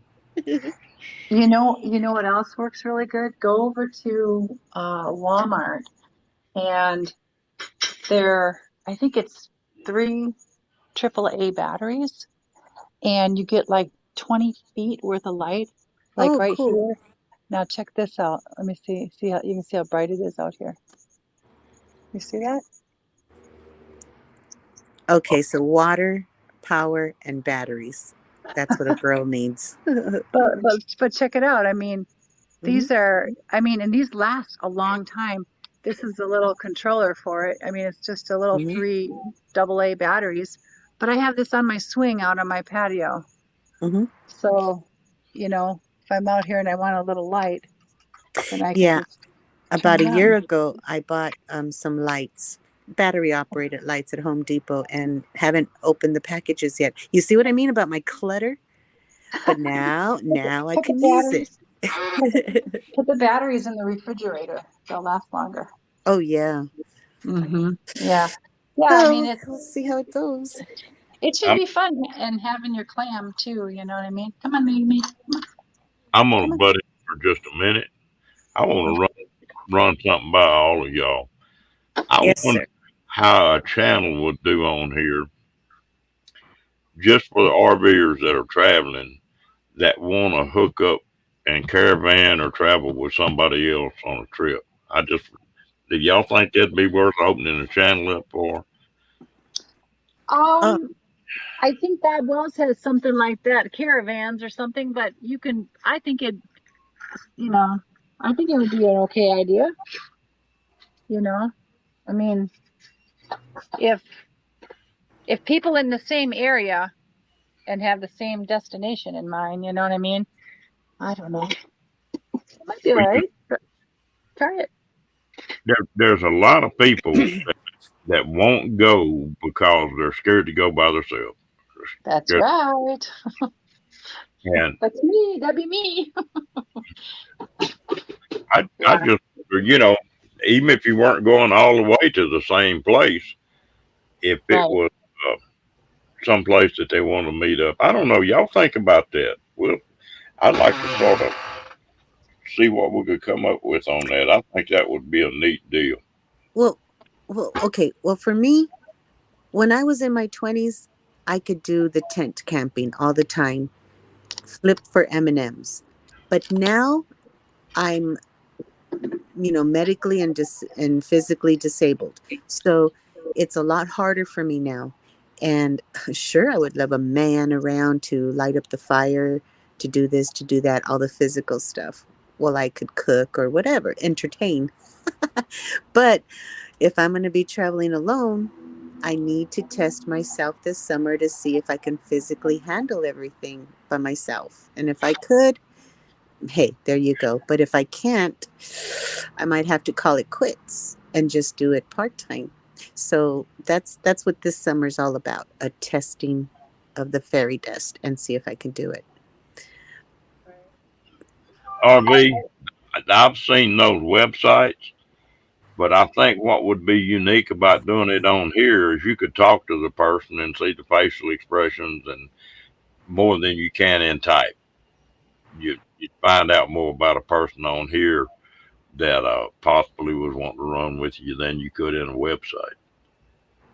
Or I Yeah, would think. Mhm. one thing about the internet, people can be anybody they want, but when you're talking to them directly and face to face, it's a lot different, you Yeah, know. I don't know. I'm gonna kick that one around. I know there's a lot of the time that, well, I say a lot of the time. I've done it 3 or 4 times where people had never RV'd before and they wanted to go and like going to Quartzsite. I had 6 or 7 people that followed me out there that year, Oh and yeah. I wasn't pulling a car. I mean, I wasn't running the show. I just told them I was going to be here and here and here, and they were welcome to show up. And I Yeah, just that's the thing, when you're traveling by yourself, you always have to think about, well, what's going to happen if I break down? I mean, no, when I went from Wisconsin to Arizona, um, I broke down, my transmission went out, and I had a van, um, and I was pulling a little trailer, and I was in the middle of a Indian reservation, right outside of Albuquerque. And let me tell you, it was just me and Sierra, and it was pretty scary.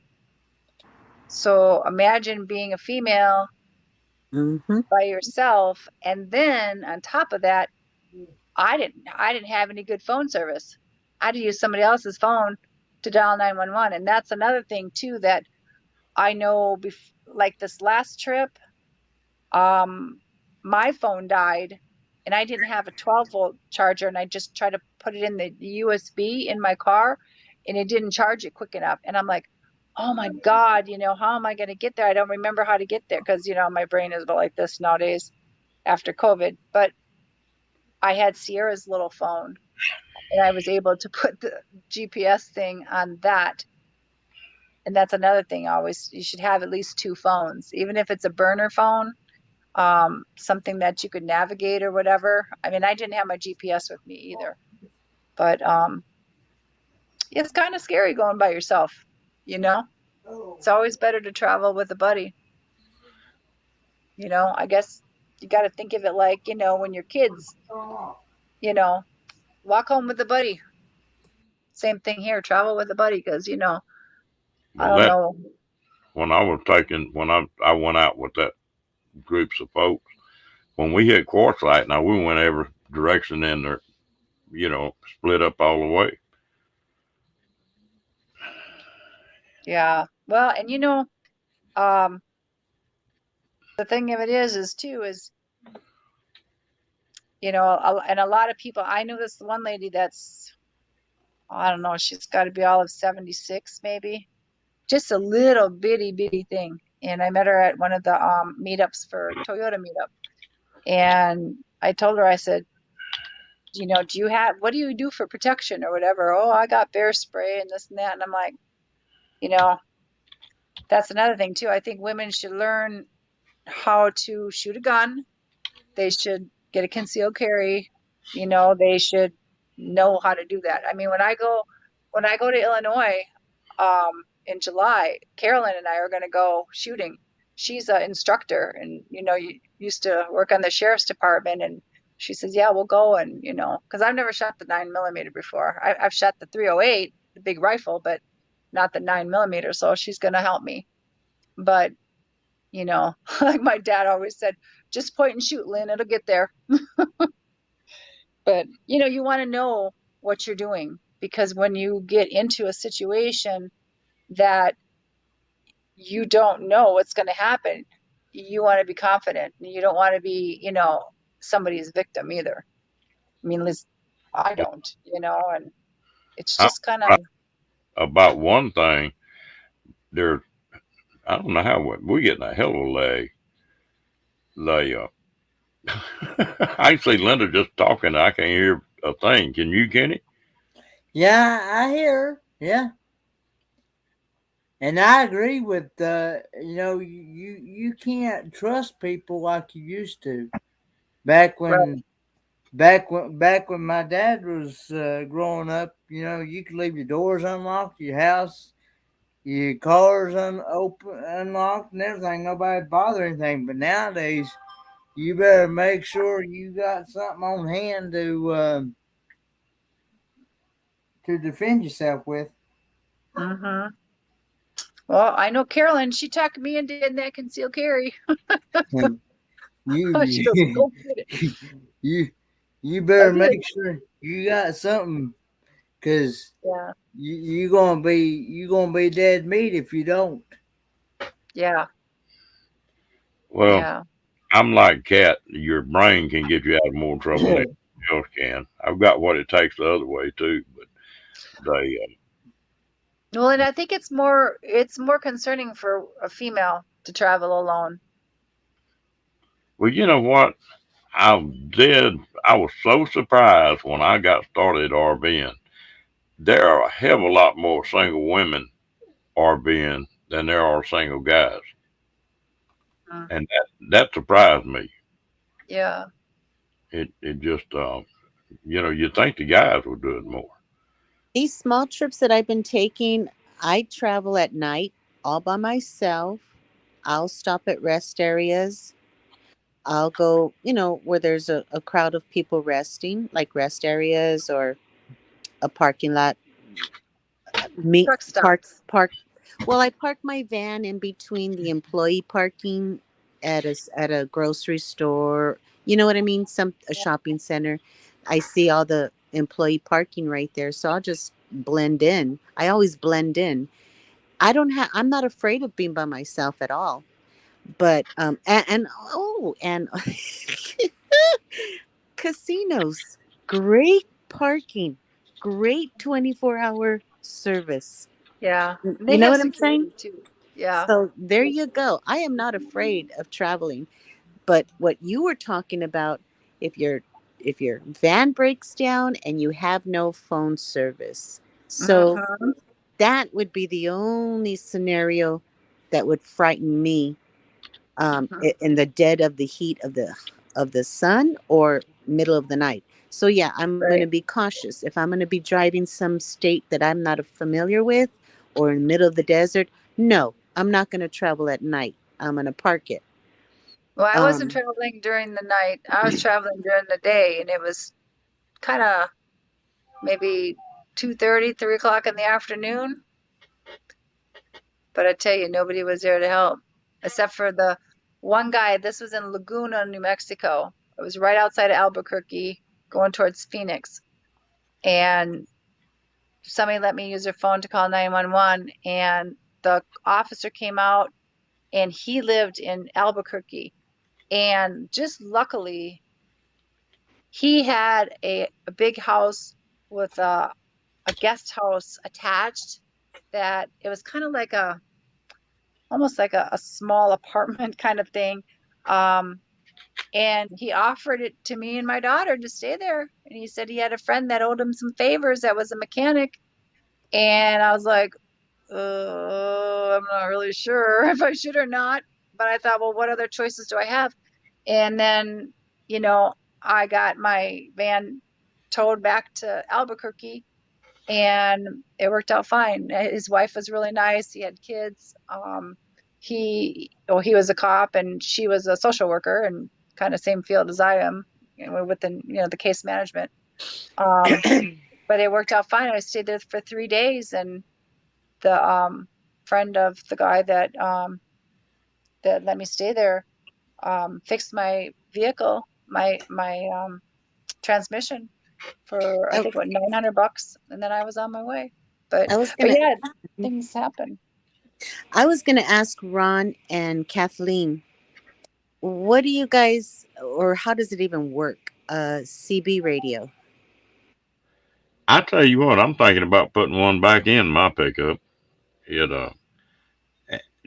just for a lot of time road conditions ahead of you, or something's in the road and you need to get in the right hand lane to where you don't have a Yeah, in the road or something, and they're so cheap. It's not a bad deal. I have one. Yeah. I have a See, handheld one too. But if you're going to get one, make sure that you get a 40 channel, because there's different, there's some that only have like 20 channels or whatever. Because usually channel 19 is the channel that the truck drivers are on. Uh-huh. Yeah. So, I used to talk on CB radio years ago, and I enjoyed it. And I actually want to put one back. I actually want to put one back in the pickup truck. Of course, we've never had one in this pickup truck we got now, but we used to have one in a '90 model truck that we had, and I loved that thing.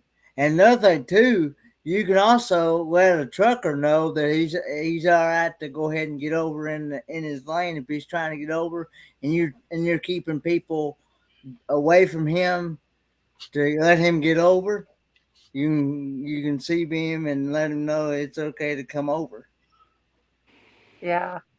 So a CB radio, I mean, in an emergency, I can use that for an emergency rather than getting a second cell phone, Yeah.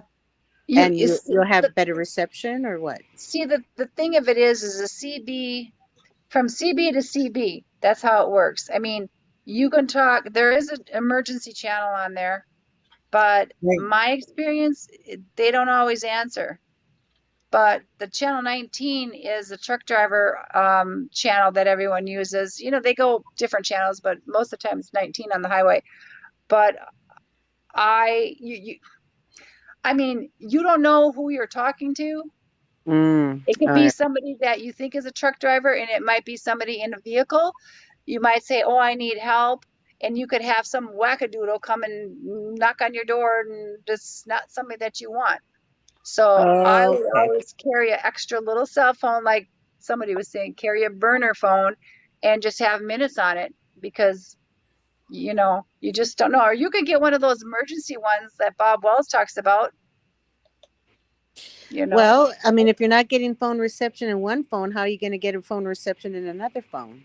Well, a lot of times, like, okay, like Sierra's got a different phone than I have, and then Brandon's got like a flip phone because he loses his stuff. But anyhow, when I would travel from Wisconsin to Arizona years ago, my Sprint phone wouldn't work. But then, yet, you know, Brandon, his little flip phone, it catches different towers than what my phone would catch, and I could get a signal. So, you know, different phones have different towers. So, you know, something that somebody might have in Wisconsin, you know, on a certain, you know, carrier like Verizon or wherever, you know, AT&T or Sprint or wherever would have a different tower than one of Okay. the other little phones. They can pick up different towers, if you know what I mean. But Okay. I That mean, CBs are okay though. I mean, if you really, I mean, I've had situations before where, you know, I'd be talking to somebody on the CB, like on truck drivers and stuff, Yeah. and I'd be like, man, I got to pull over. I'm really tired. Well, meet Yeah. us up here at the truck stop and I'll buy you breakfast. Yeah. I'm Yeah, reading that the chat, happened. and I'm reading what everybody's saying. First of all, Diane, a part-time man wouldn't be so bad.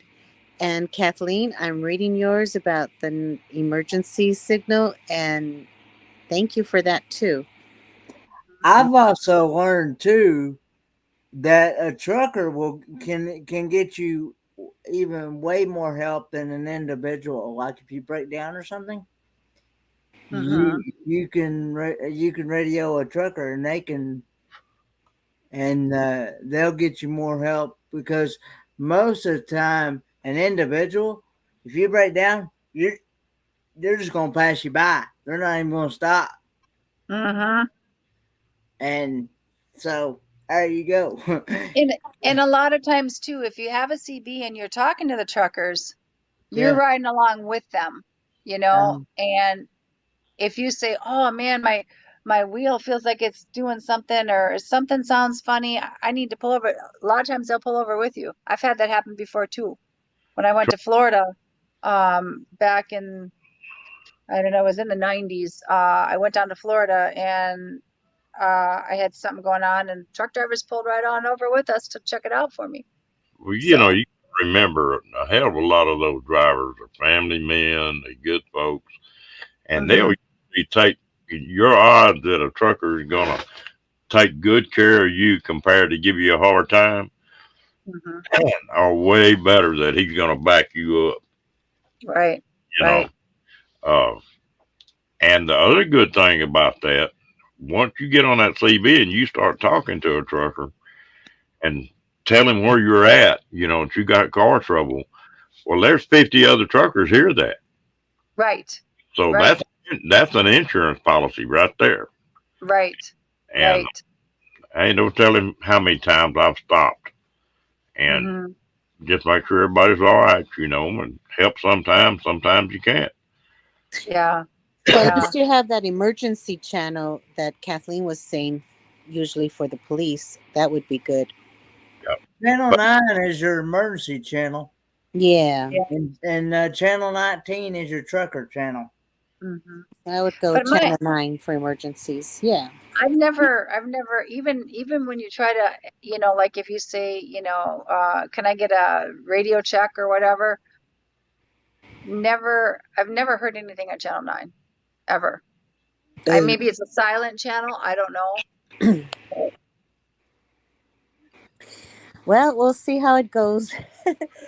Again, I'm going to test myself out this summer and then just take it from there, because it's not bad from here. From here to Oregon is not bad at all. If I stay on the 5, every single exit, you've got a store, you've got a Denny's, you've got a gas station 24 hours. It's not a bad trip. I'm not worried about that. I'm worried about if I go into the middle of the deserts where there's nothing around for miles and miles and I break down. That's the only issue. But Mhm. that's later on, you know. Well, But look at when we were in Quartzsite, when we went to Lake Havasu and Dee had that flat tire. Actually, she had a blowout. Um, you gotta carry things like you need to carry an air compressor too. Thank you, Diane. I will. Go ahead. Sorry, Linda. Because I mean, if I didn't have that air compressor that day when Dee had that flat tire, she would have had to hobble it back to Quartzsite and into town or some place that somebody had an air compressor to put some air in that tire. But I had an air compressor in the back of my car. That's Yeah, another thing you might want to invest in is I have one. Yeah. It's a solar plus, I think, battery, but it's a solar one, and it does the air and it does the charging of my battery and the engine in case that goes out. Yep. But Like- I've got like- the van's pretty good. I'm not worried about the van breaking down. It's pretty good, well maintained, brand new battery in it.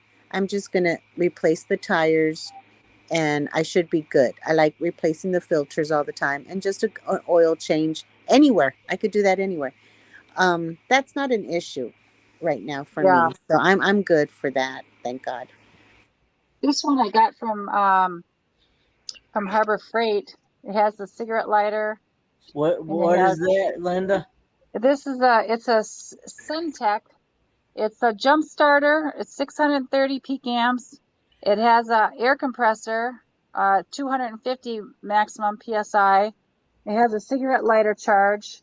It has actually it has 2 cigarette lighter chargers, and it has a light. Let me see, green light. Let's see, work light. There's a work light on it. And it's got a flashing light. See what I mean? Yeah. And it has That's so cool. the USB on there too. It has a little USB charger too. Yeah, and it was under $100. It was only like maybe $60 or something like that. And I got it from Harbor Freight. And it's pretty nice, you know. Yeah, pretty good. But I had a little one with me in the back of my Prius, you know, that Dee had that blowout. So, but yeah, I got to have a little air compressor with you and stuff, and you know, it should be that phone that you're talking about Bob Wills having, that's that spot or satellite phone. It doesn't go through the telephone tower. It goes straight to the satellite, so it'll work anywhere. Yep. And you can type in so many messages and send those for free. But then if you get an emergency deal, there's going to be a chopper there before long. You know, if something happens, you got hurt or a wreck or something like that. And they're not really all that high. You buy that spot or like that too, but you buy it, and most of them got a program. It's so much a month, not nothing bad, but it'll pretty well get help to you anywhere you're at. It's a good insurance policy if somebody's worried about it. Yeah. Now you Ron, you were talking about caravanning. You like to caravan? You like to do things like that, or you like to be on your own? Who you talking to, me or? Yeah, you. What did I say, Ron, or what name did I say? I like it's nice to have somebody to sit down at night and BS with, you know, and or like you say, light the fire or whatever. I like both of them. There's times I like being by myself, and Yeah. then my favorite way to travel, and I do this with a few people, is that we don't necessarily run together in the daytime. We'll Right. li- we'll meet up, say the first day someplace, and we'll run, and we'll just make an agreement where we're going to stop that night. In other words, if we're going to run to Santa Rosa, New Mexico, we're going. That's where we're going to go to, and everybody does their own thing all day long. If they want to run together, whatever they want to do, but we all meet up at night, and it just sort of keeps you in touch with somebody having trouble or and it lets you do either one. That you can run right with somebody, or you can go do your own thing and just have somebody to BS with when you get in. So Well, there's yeah. ways Car- to do. yeah. Caravans are one thing, and meetups are another. And I like both, and I like driving by myself. So I do, whatever's going on, I'll do it. If they say, hey, let's have a meetup over here, all right, I'll do it. But I usually drive alone. And meetups, yeah, we gather around and have a good time. So it all depends, I guess. But caravanning, it's just following each other at a destination. That's fine too. I like that too. I like it all. Well, the reason I said what I said on that deal about a channel on here, if you could get something like that started, it don't have to be a 1,500-mile trip. Somebody just wants to run from Texas to Arkansas or something like that, and somebody never has been up there. Well, that might work Yeah, something. that's a good idea because I've never been to Arkansas. Arkansas or Tennessee or anything like that. So sure, caravans going in those directions, not bad at all. I did fly into North Carolina, and then from North Carolina into Mayberry, I did that by myself. Awesome. I should have been recording. I might have to do all that again. I, my only trouble with it, and that's one reason I like to sort of do it loose, is that I get up one morning and I'm in a driving mood. I might run 700, 800 miles, and Right. Mm-hmm. next day I love to be lazy and sit there and drink coffee till dinner time, and then get up and run 300 miles. You know, Or none. Just stay there a day. I hear you. And that's the kind of person I am. No clocks. yeah. And No pressing for time. Yeah. if you get somebody that runs that same way, that gets along, now it's enjoyable. Mm-hmm. But now there's some people that it's pretty nice to get the hell away from sometimes. Well, of I hate course. to say, but You take the high road and I'll take the low road and I'll meet you. You know what I mean? Yeah, of course. you that way too, Cat. I don't. When I take off on a trip, I was like Cat. I was driving a truck, and you had to be somewhere at a certain time, or you had to make the mile. And now the only reason I like to travel, I like to go back to some of them places I just blew through and take my time. There's gonna be times this year that I take and just pull in a campground, sit there for a week, and just There look you at go. everything around, for 100 miles. And it's gonna change the way I camp. The best way to go across the country now, I think, is go in, and when you're stopping in an RV park or something, just stay a week. It's cheap, Okay. it's Okay. cheap, and then you don't not burning gas. Good Okay. night, Carl. Good night, Carl. Okay, now see that's another thing that I'm brand new, don't know anything about.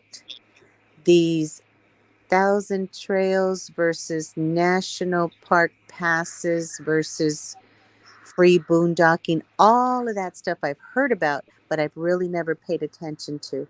So that's going to be something for me to learn if I'm going to go all over the country.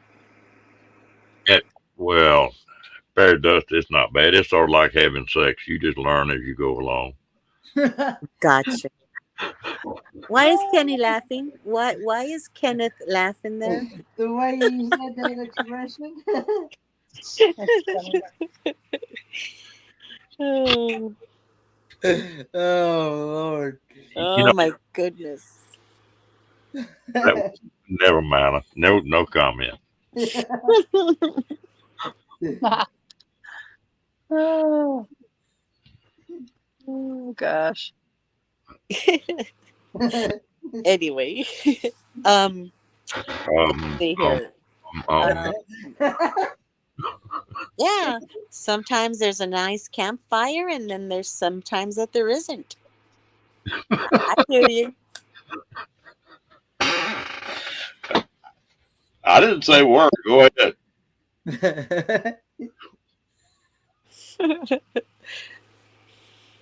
Oh, I'm so excited. I can't wait to get on the road. Yeah. And by the way, some of the women walking around in the parking lots at the truck stops, Brene. No. Okay. Well, when you see a skanky looking female walking around the parking lot, they call them lot lizards.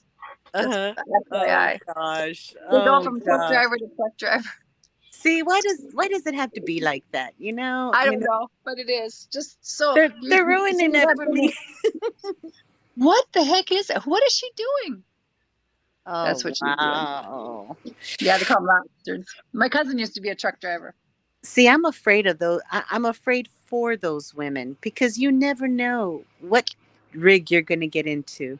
Yeah, yeah. I'm afraid for those women, but hey. Well, and as long as you stay in truck stops, but you know what I've learned, like one time, I parked like way in the back of the lot. I had my Toyota motorhome. Me and the kids were in the motorhome. We were coming from Wisconsin to Arizona, I believe it was.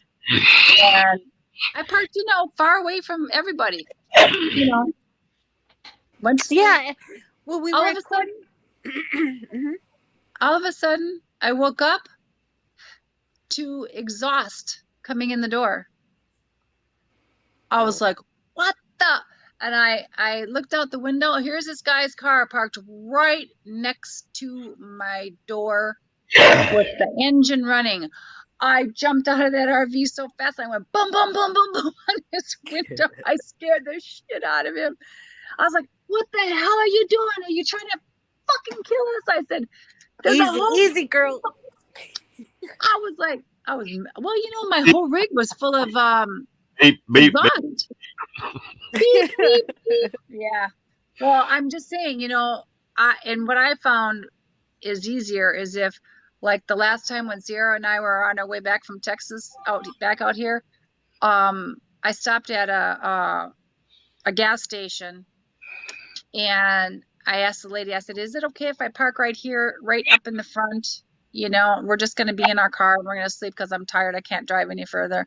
Oh, yeah. And I'll keep an eye on you guys. Worked out perfect. This way I don't have anybody parking next to me with the engine running, and I'm not way out in the back, in a dark area where anything can happen. Oh yeah. I thank God I've never had any issues resting or parking anywhere. Yeah. I've never had anything. I've been lucky in my entire 56 years of traveling and camping and doing whatever. I've been very lucky. And I know, like Kenny says, times are different now than they were when I used to sleep on the beach, on the sand, and no cops, no homeless, nobody around. And we were just right there by the waves. I know it's different now. I understand that. But for me too, physically, it's different for me. So, of course, I'm going to be using my common sense and, hey, I'm going to lock up. I'm going to be somewhere where other people are resting. No big deal. Right. Yeah, you just want to make sure that you're not in a spot where somebody can park along the side of you. I don't know what it is about these people, but they think, oh, we'll just park right next to this one. Maybe they feel safe next to somebody else, but don't leave the engine running for Pete's sake. You know what I mean? Bring some wool blankets, if it's because it was cold out. I remember that time that, It was Oh, I freezing. love it. I love it's so camp. I just love it. I'm ready to go already. You know, I'm gonna end up leaving earlier than I think, just to get out, get out. Yeah.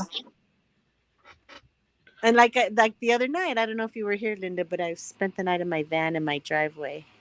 Didn't make it. Didn't make it inside the house when I parked it from San Diego. That's funny. Yeah, yeah. I know Well, I almost slept in my RV the other night too. I should have probably because I probably would have heard the neighbor spray painting my fence, my Oh block wall no. that I paid $1,000 for. Ooh. But yeah, I mean it's fun, you know. Just gotta be careful. I would definitely though bring some sort of protection and get yourself a CB, you know.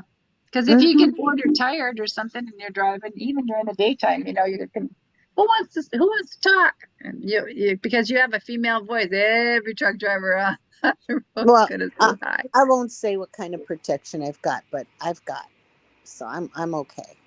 Yeah, I'm not afraid of. Again, I'm not afraid of being alone. My only fear was being in the middle of nowhere, middle of America, nowhere, and breaking down. But that's going to be a while. you know what's nice about that? You got your bed with you, and you got your bathroom with you, and you got the whole 9 yards. I got everything, including beef jerky. So if you got to sit there for a while, well, it's fine. Ray's got the right idea. Uh, and used to when driving it, I used to like to drive at night because it's Yeah, cool. me too. It's Mm-hmm. easier on the tires. It's easier on the motor. But it's got where I get too much flash off lights now. But the smartest thing a person could do would be drive when it got dark, start traveling. Well, I bought those I had the same problem as you with the night glare, and I bought those. What are they called? Blue blockers or something? Those glasses that take the glare away. Perfect. The yellow They work. lens. I don't know what they're called. Vision blockers, something. And I bought a couple of pairs. Perfect for the nighttime. Really? Oh yeah, they. Oh, because I'm forever with. They have high beams out there, even though they're not their high beams. Their headlights are blinding, and I can't stand it. And so those glasses really help out a lot. Where did you get them? I got them at Walmart, and then I also ordered them over the television because I saw the infomercial. You have one for the daytime, you have one for the nighttime. But I'll look it up for you, Ron, and I'll send it to you. Yeah, send it to me too. I'm curious. Okay. I get those like it goes like this. The lights go like this, like a starburst or something. But that's because I Yeah. got cataracts, I think. Yeah. Oh yeah. Well, Because See, I I've got had I have a surgeries. track, Go ahead. and that helped.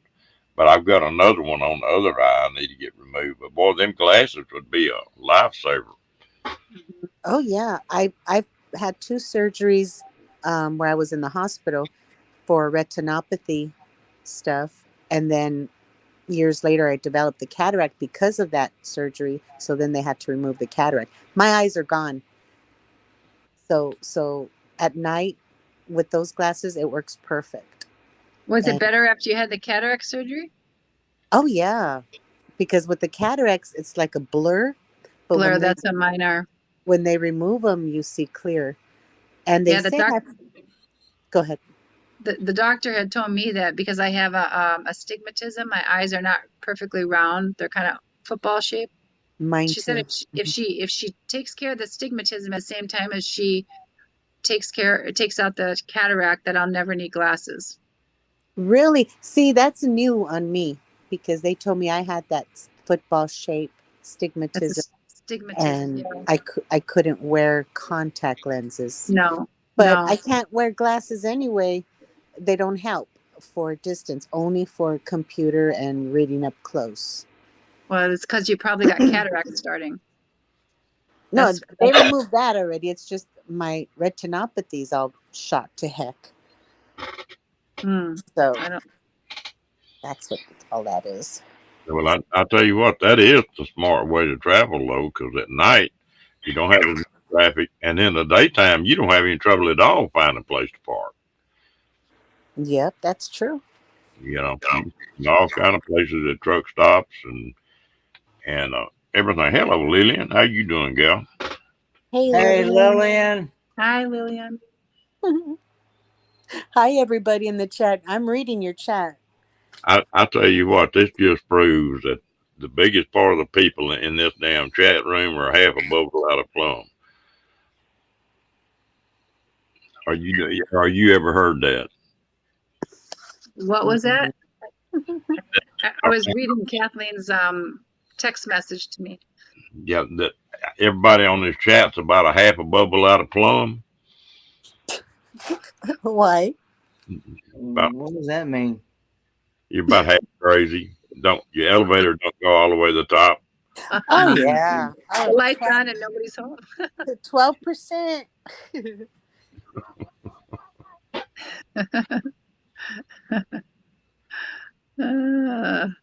Yeah, I know. I was thinking about getting that surgery done, but she said that my insurance will pay for the cataract removal, but if I want my what you call it fixed, the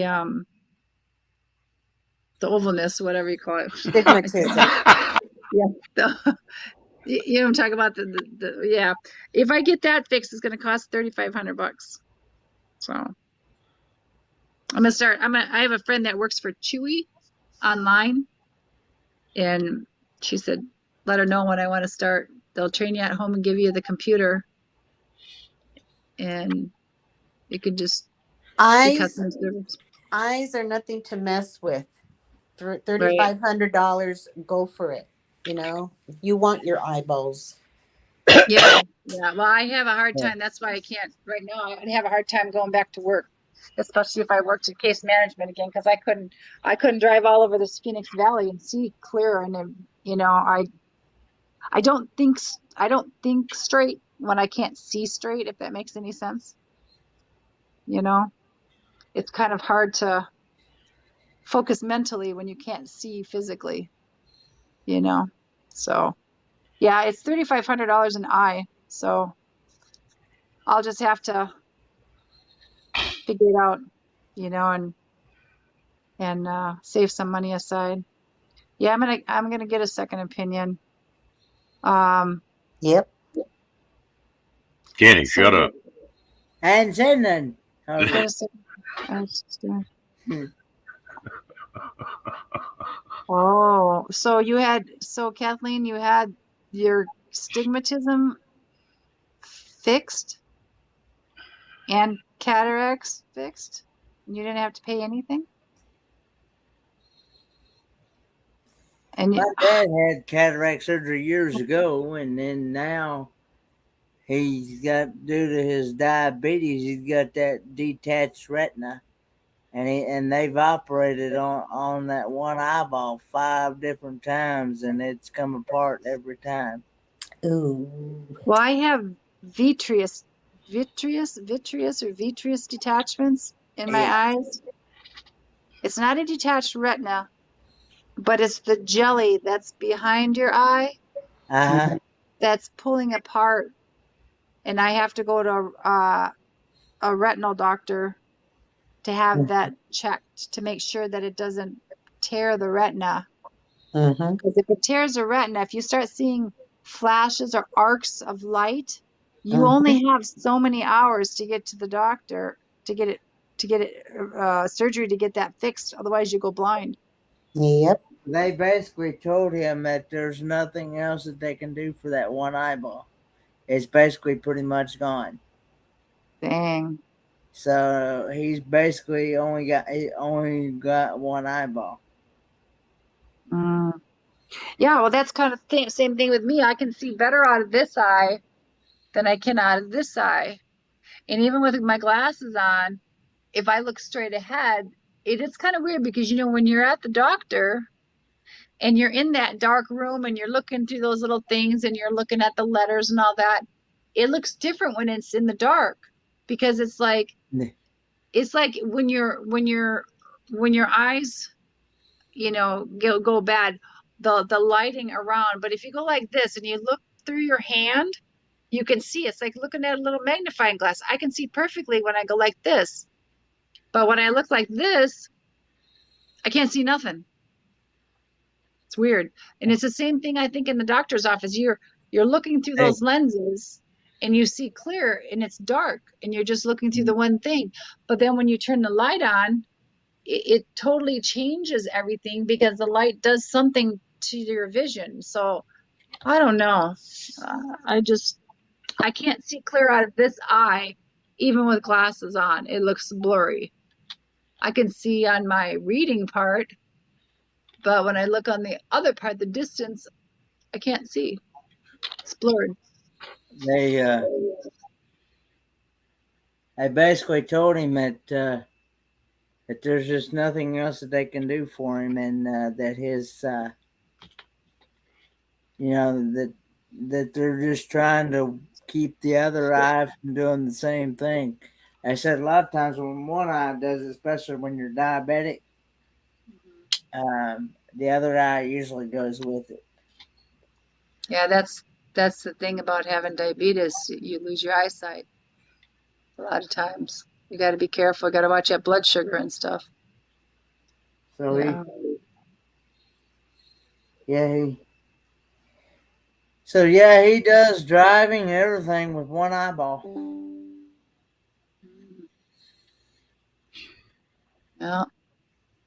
Yeah, it's not fun to try to focus when you can't really see very good to focus. I know it's, especially in this, like where I live, it's a lot of traffic, you know. Brandon doesn't even want to learn how to drive here. I asked my son, I said, you want to try to get your license? And he said, I don't want to drive in this. So if we move up north, he'll get a Tanya, she went license. to sleep. Good night, Tanya. Good night. I tell you what, when I was growing up, I had a friend of mine that when he was 5 years old, he got cancer in his eyes, and they had removed both his eyes. And this guy was nuts. He was a character. So he had two glass eyes.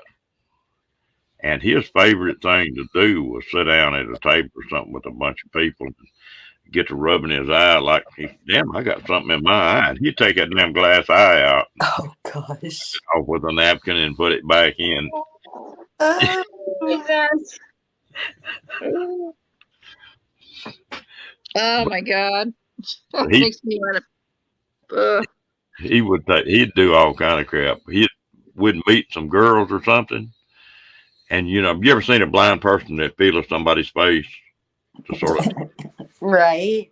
yeah, he'd be feeling of their face and he'd gradually work down it. He'd wind up every time playing with their boobs before it was over with. And get by with it, Yeah. Doing that has been a left hook coming, but this guy was a nut. He'd get on a bicycle and ride down the highway. But he could tell the difference in the sound of the tires on the shoulder compared to the regular pavements, And he could tell when a car was coming. He was something else. A good guy. And I've seen him do that several times. Hey, Janice. Yeah, it's strange when you lose like your eyesight. Like my little dog Susie's blind. But I tell you what, her little nose really smells stuff out. You know what she did today? I have this container that I keep the cat food in, and I set it on the ground because I was going to fill it up, and I turned around and I did something else, and all of a sudden I heard this, she's like going through something. I'm like, what the hell Here her little body was all the way inside of that cat food bin, and she's all trying to,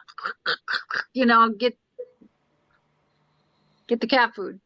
Had so much in her mouth, just, like she was choking, and I had to tip her upside down and pat her on the back and stick my fingers on her throat to pull out the cat food. Oh. What are you doing, Kenny?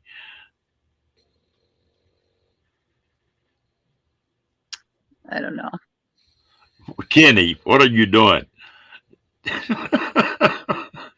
He was sitting there holding his arm up in there. Yeah, like that. He got the mic blocked. He can't hear us. He must have a spider on the ceiling or something.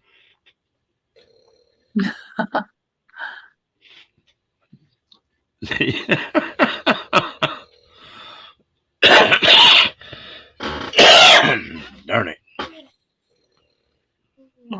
Well, you guys, I'm gonna go. Well, take it My easy. eyes are getting tired. It's after midnight. I gotta Yeah. get up in the morning. I got stuff to do. It's after Have a midnight. good night, Linda. After Okay. beer.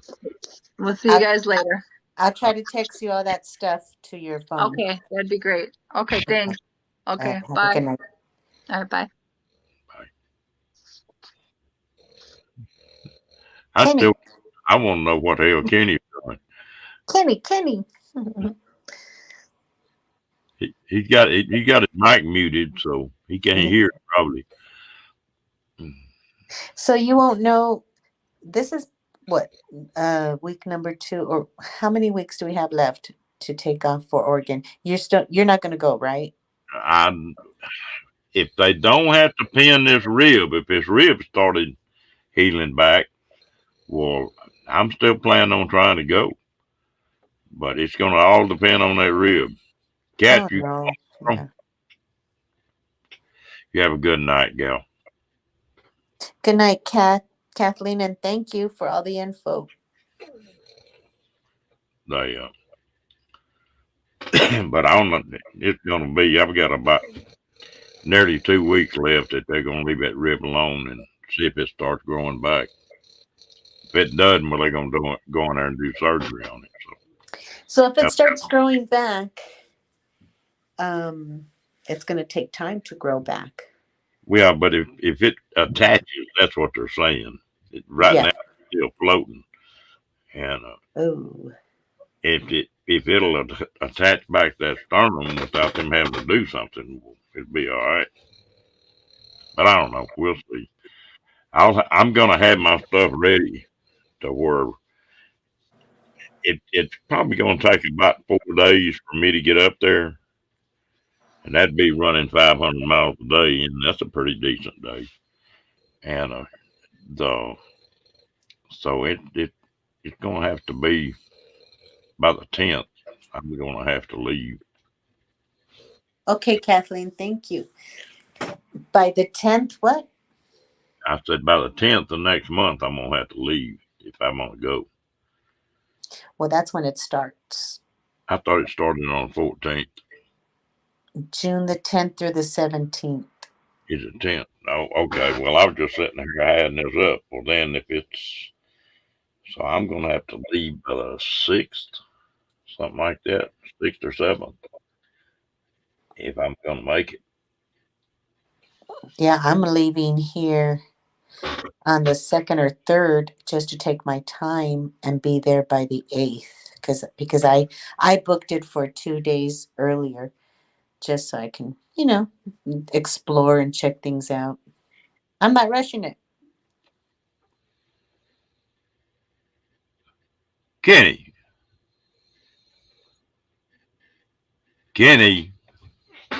What's that? What do you mean? What the hell are you doing? I'm showing my dad a spider. So that's what I told him you were doing. Yep, we figured that. My dad couldn't even see it.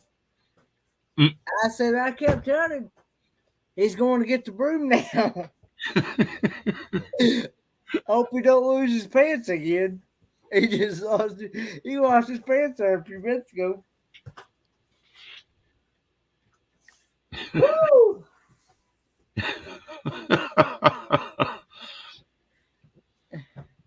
Did he get it though? He's getting ready to whack it here in just a short few minutes here. Oh, whack attack.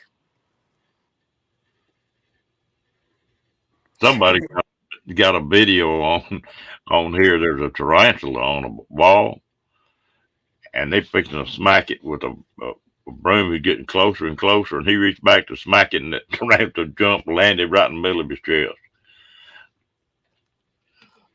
That old boy like died.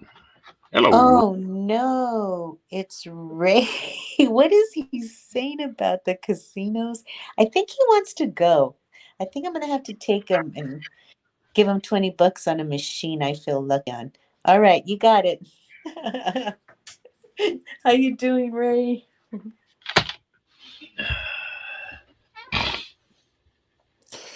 He cracks me up.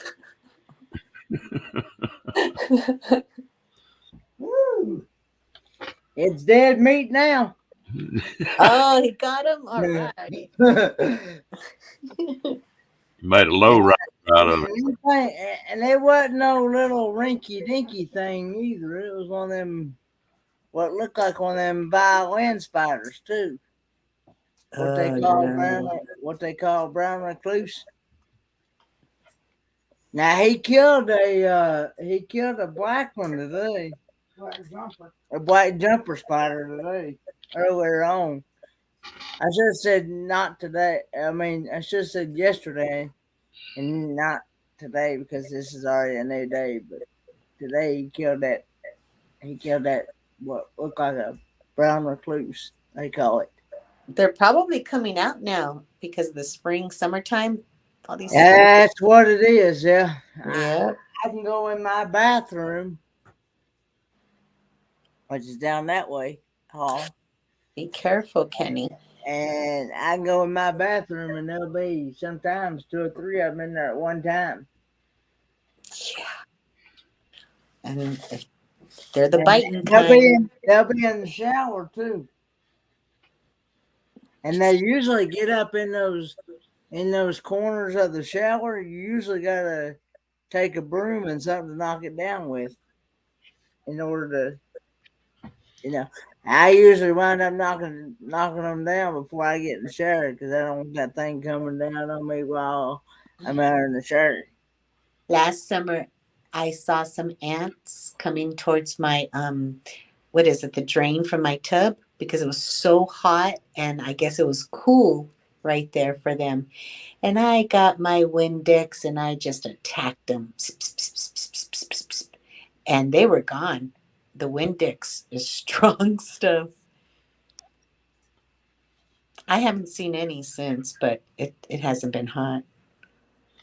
That boy of mine weighs 250 pounds, just tough as a boot. He'll pick a rattlesnake up. But you Aww. but you can take a spider and run him plumb up a damn wall. Make me up. So I did say it, didn't I? Didn't I mention it last night that I heard yesterday? I think it was Hardwick or some channel, Hardwick Survivor. They said mothballs will keep the rodents and snakes away. So I noted myself a couple of cases of that. They say toss them things under your trailer and everything, and it'll and it will it'll get rid of them. Yeah, because I don't see any snakes in my. I'm not in the desert. I don't live in the desert. I'm just talking about people that live in the desert and their homes where they can get snakes anywhere in their home. Your vehicle's something different. That's another thing to think about. Yeah, your vehicle's different, but yeah, I would carry some mothballs for any of that kind of stuff. So I noted.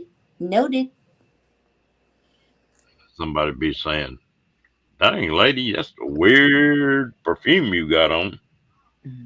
Oh, I know, right? The mothballs are nasty. But hey, mothballs or snakes? You pick.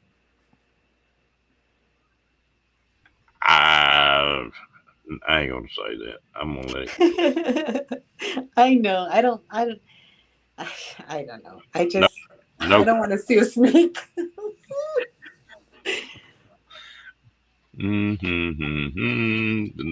Nice weather, isn't it?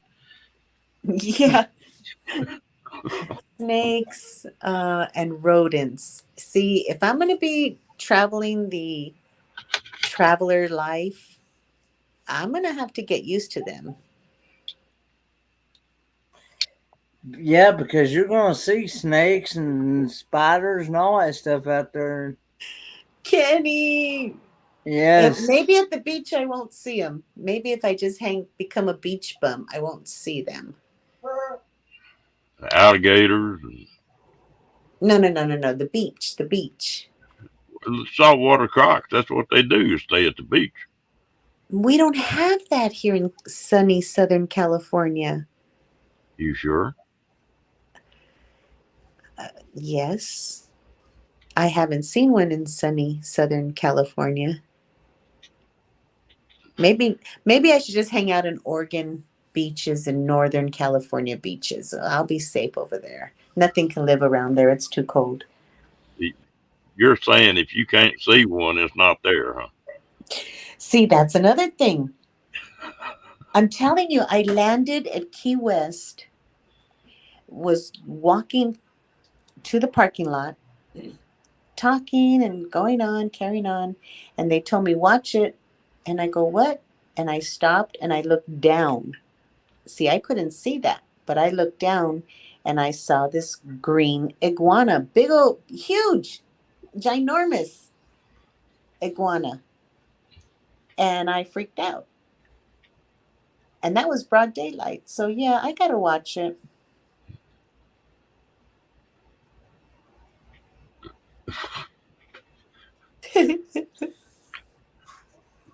But yeah.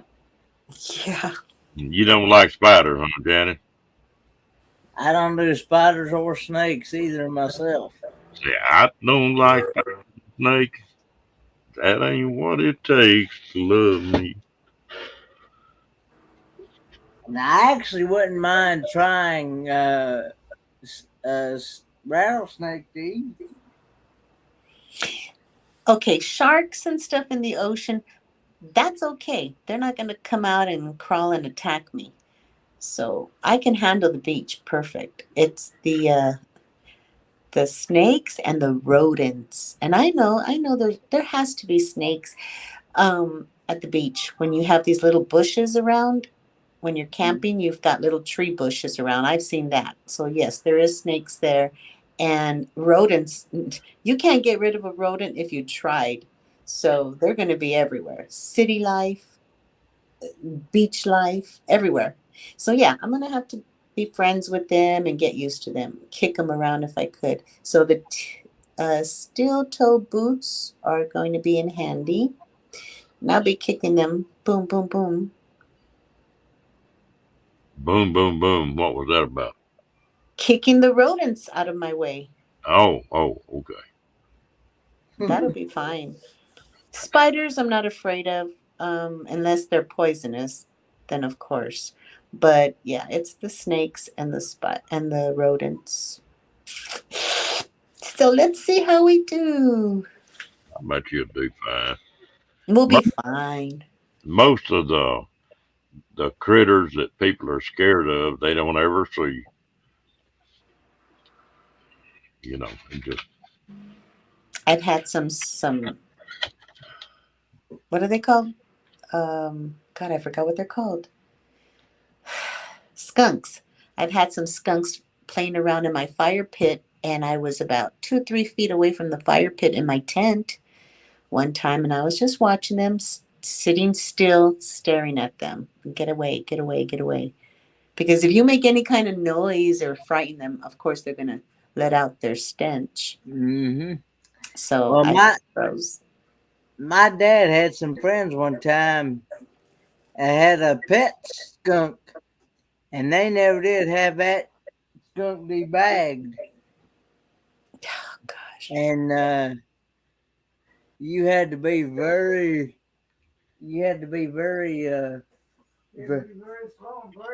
very slow and very quiet around it. Yes, sir. If you wasn't, you got a very good, nice surprise. If you... Yes, sir. Oh yeah. That thing would climb up on you and let you pet it and everything.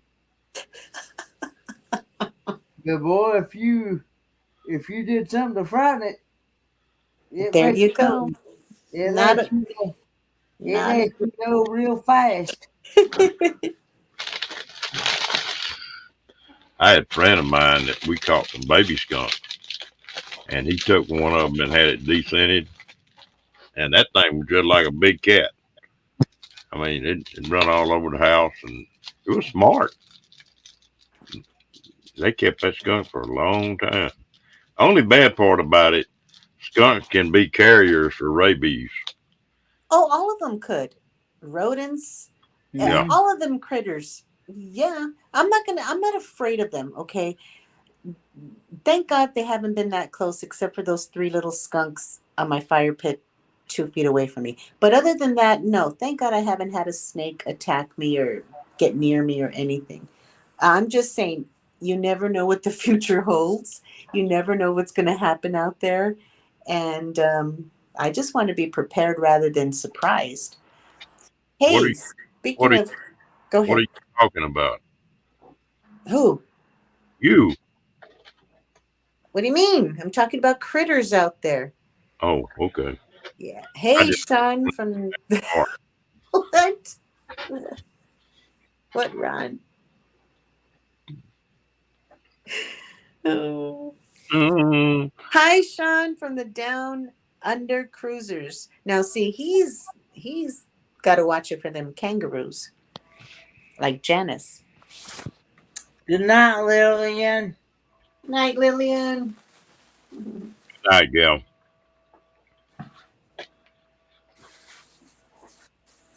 Yeah.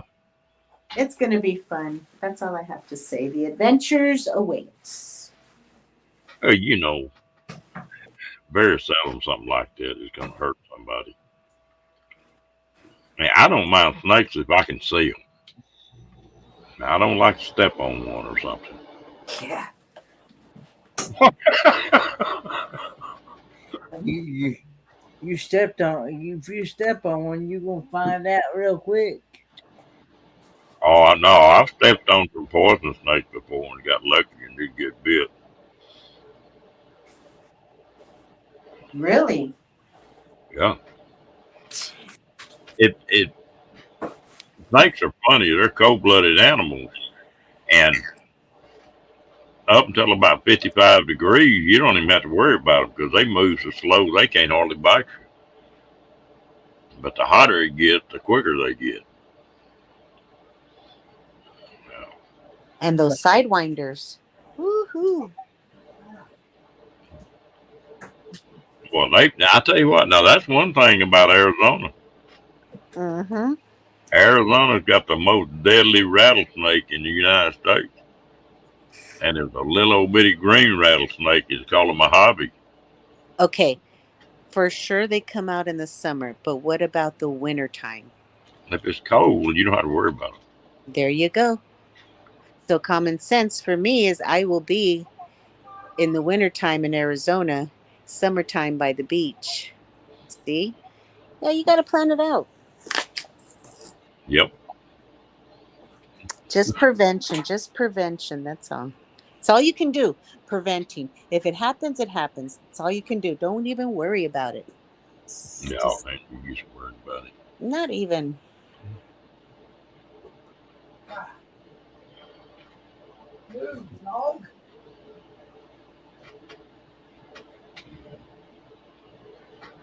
I tell you what. Well, that was like Paula.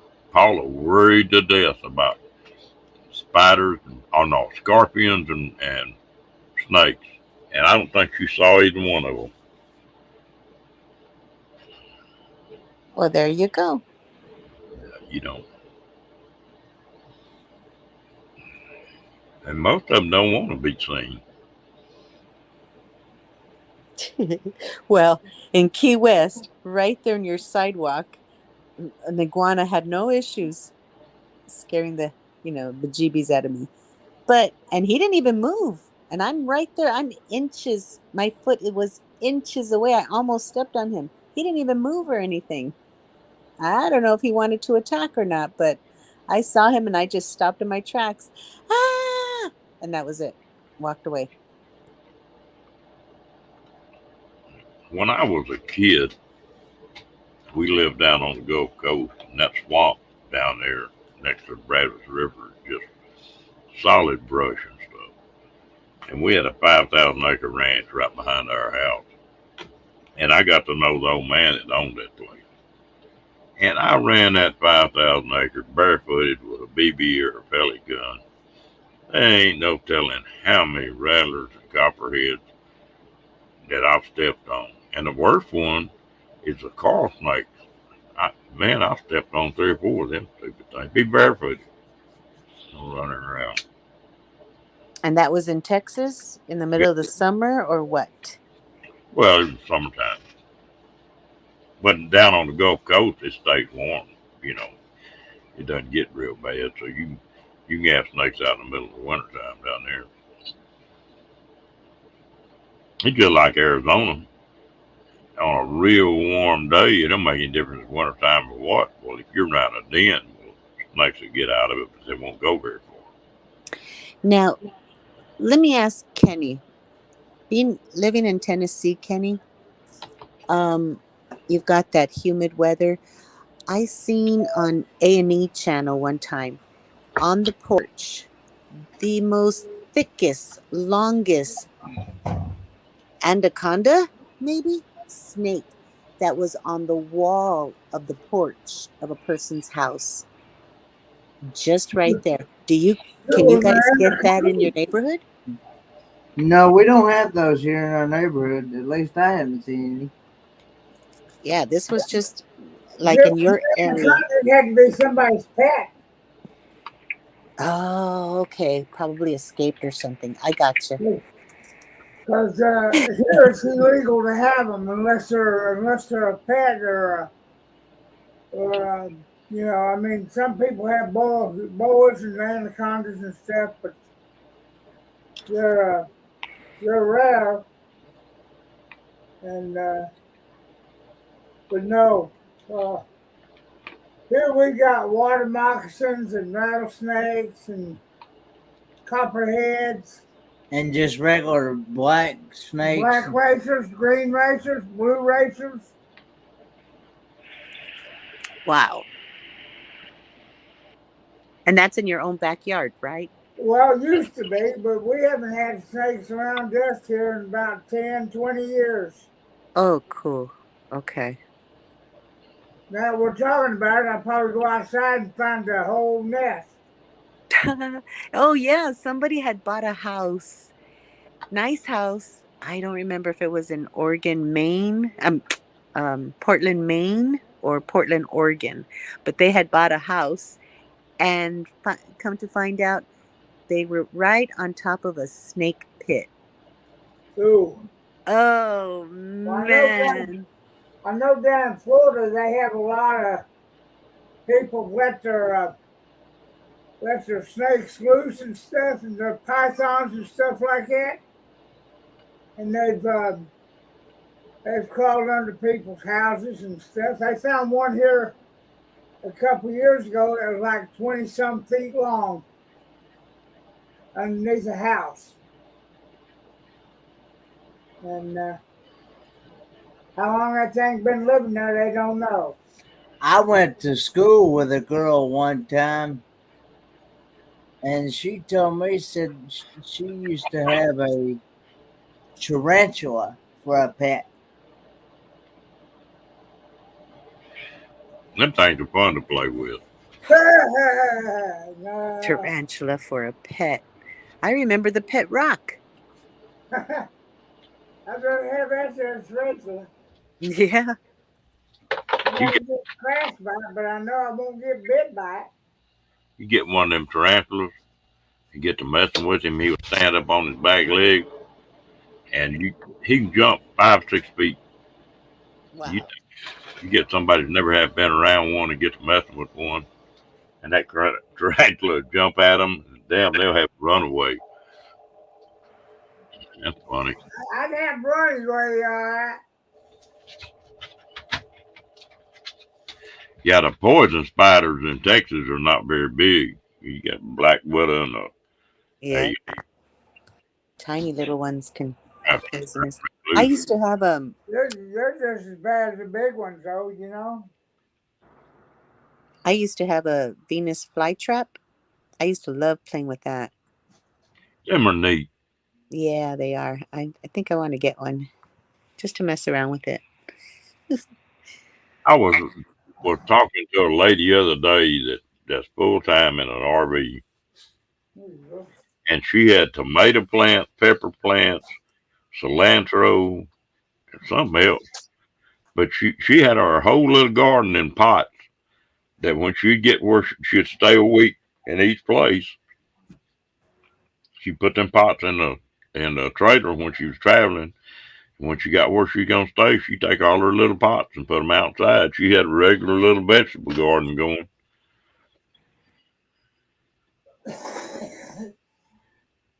Yeah, we got some recluse here in Texas.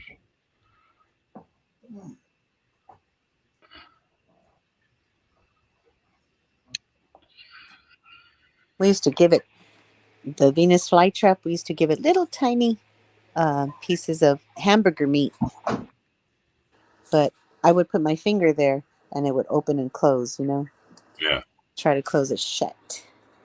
They're fun. Well, folks, I hate to do it, but it's 15. We're gonna just about hit 3 hours again tonight. You again, Ron? You might as well just go to the top of the hour. You're that close, so you might as well just go. Don't be a party pooper. I believe I stayed on here 5 hours. Barry would call me that.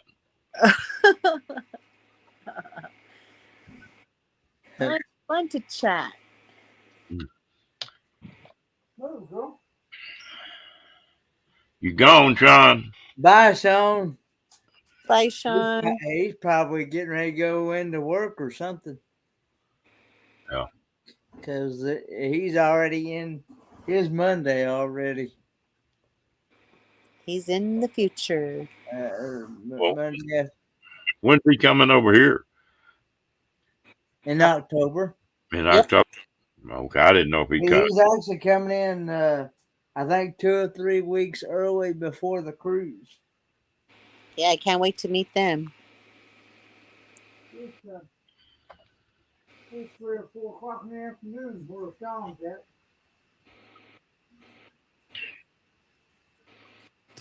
Yeah, he's coming to Houston. He's not all that far, 180 miles from me. Oh, that's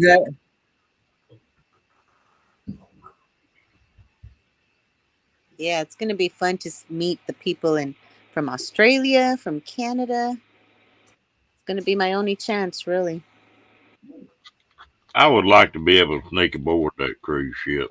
Yeah, I kind of figured that. It's just 3:30 here, so It's about 4 o'clock. So in Australia, it's actually 5:30 well, 5:30, somewhere in that. in the afternoon. I said somewhere in that. 14 hours, that's 16. I'd like to get on that cruise ship before Kenny and them got on it. Talk to 2 or 3 of them little old gals that worked on there. Oh, Ron. I picked Kenny up. No, Ron, no. He'll be fine. He'll be fine. Just stay away from them, Kenny. Just go at the end of the ship. You get it into the ship, you can't get away then. That's true.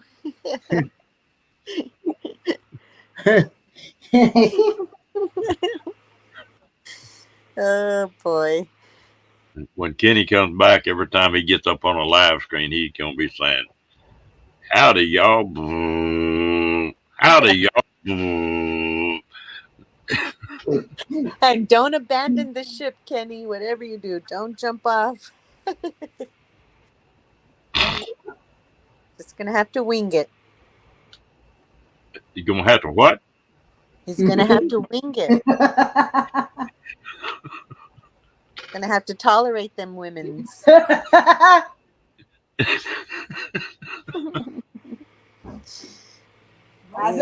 Rod thought.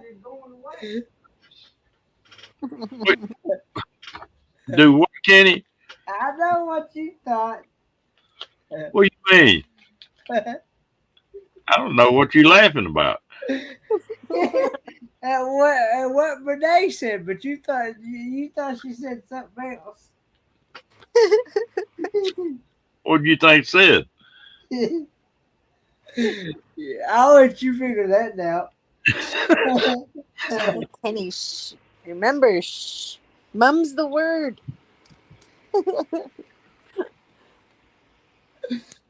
You better. I tell you what. You better get them glasses tinted before you go.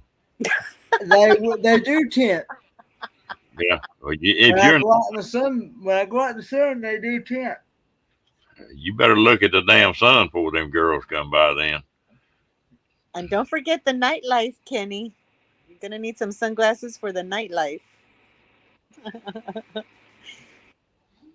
get one of them little old gals out on that dance floor. Get the jig and thing, get the bouncing and wiggling. Ain't no telling what happened, Kenny.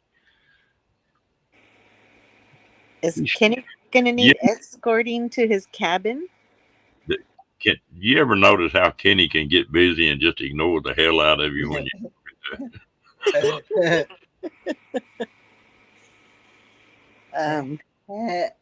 Yeah, I hear you. What? Oh. What are you looking at?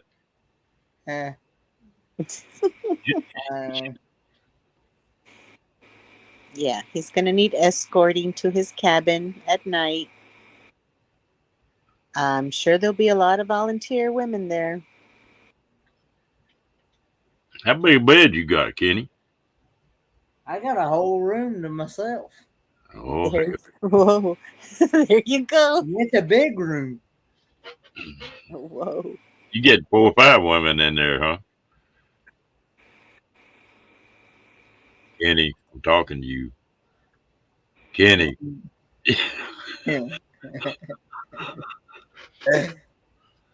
Just retire early, Kenny. Just retire early.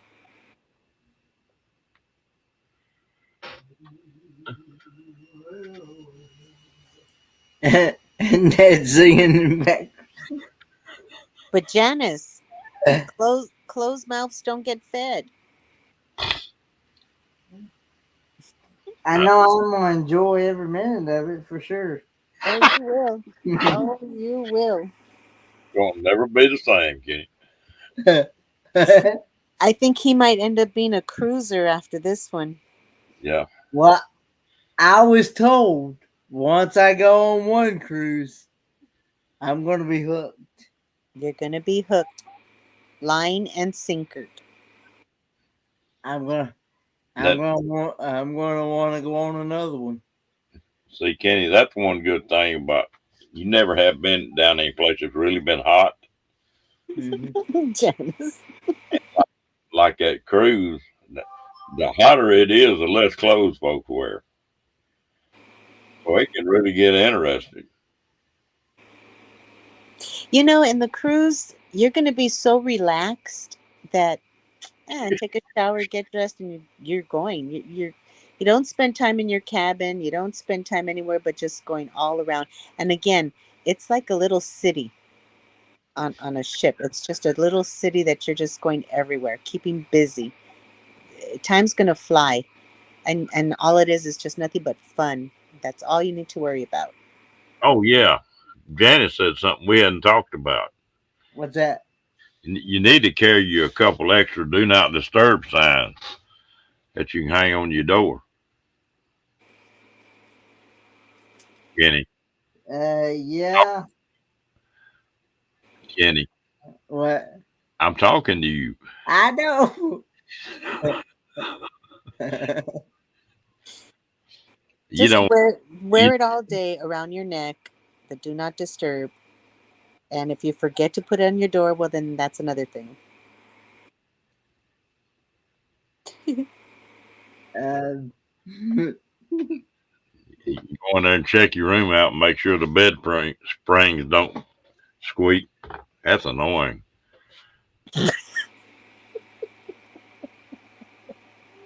What you laughing about? I Crazy. don't think they squeak. And the ships, I think they're all boxed mattresses or something. Well, you laugh. You've been in that situation before. I've been on a 4-day cruise. I'm talking about the squeaking bed springs. I've been on a 4-day cruise and I jumped on that bed and I didn't hear no squeaks. Nope. Quiet as a bee. You see, Kenny, she can ignore you too.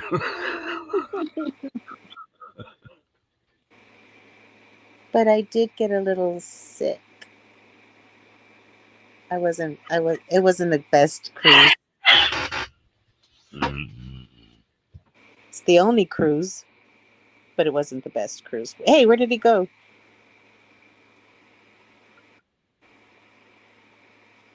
Have you been on a cruise, Ron? Yeah. Oh, really? Where did you go? 2 or 3 times, Oh, but it was different then. I think I was about 21, 22. Something like that. oh, So yeah, pretty good shopping cart.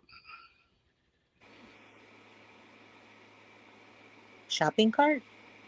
Yeah, there was all kind of women to shop from. Uh, so you were younger than Kenny and shopping with a shopping cart. Wow.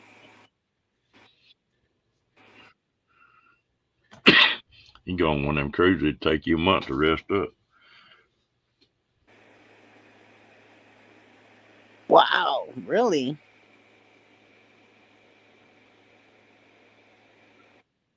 And that's all I'm gonna say about this. Really?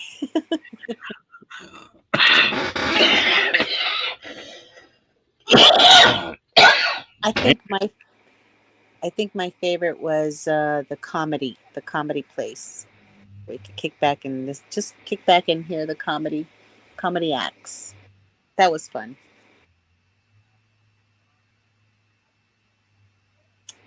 And comedy acts, I enjoyed that. And I wasn't much of joining a crowd of people. Nah, I went the opposite way.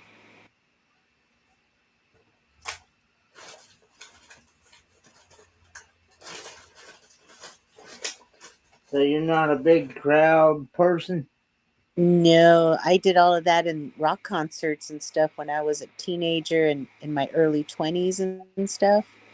The Mm. crowds, I had enough. Now it's a whole new world.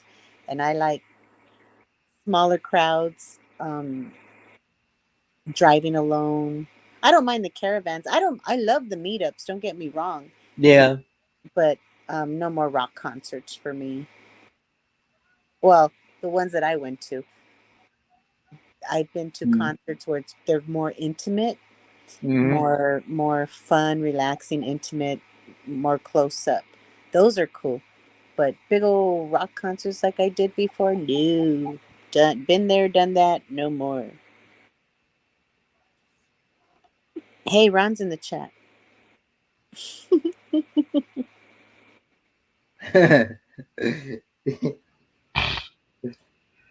Oh, there he is. What happened, Ron? Woo! Choking up a storm. Do what? You were choking up a storm. Something. You all right now? Oh yeah, it drives me crazy. I'll get one little bitty piece of phlegm in my throat, start coughing, you can't get it up. Furball. Yeah.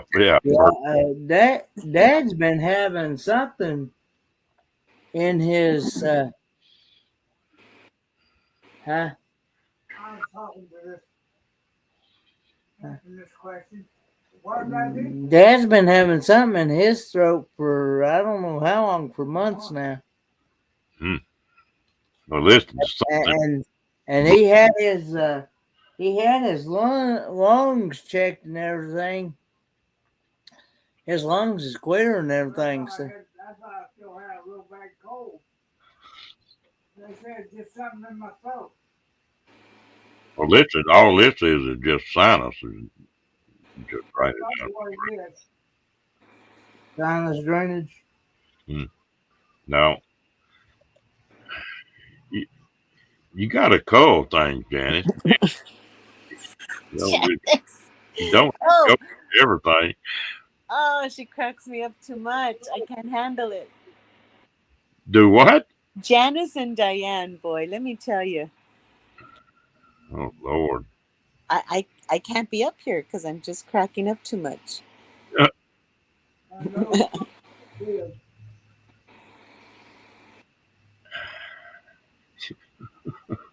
I like to caravan with them too.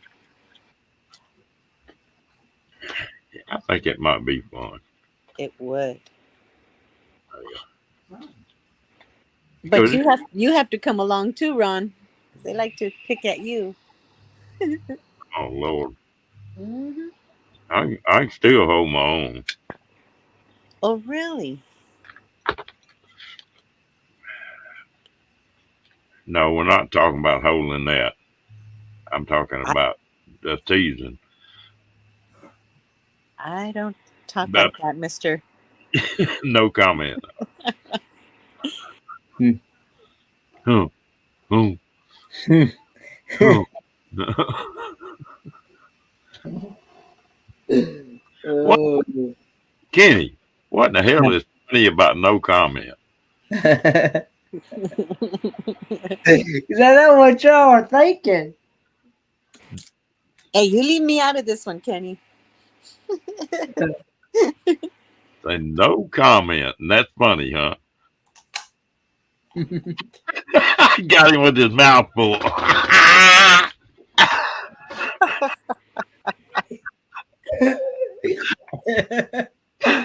Don't Oh, choke. man. Don't choke. Take it easy there. Oh. Boy, you guys like to, you guys like to laugh when you're eating. Oh man. Take you another drink, Kenny. Or drinking even. Just spit it out. Just let it out. I did that. No. You all right, Kenny? What you hiding for? Mm. Yeah, I'm so jazzed. I know I'm gonna forget something. I gotta start writing a list of everything I need. Well, did you go someplace and camp out one night? Oh yeah, and I still have a lot of stuff in the van. Um, but the new stuff I brought in here, check it out.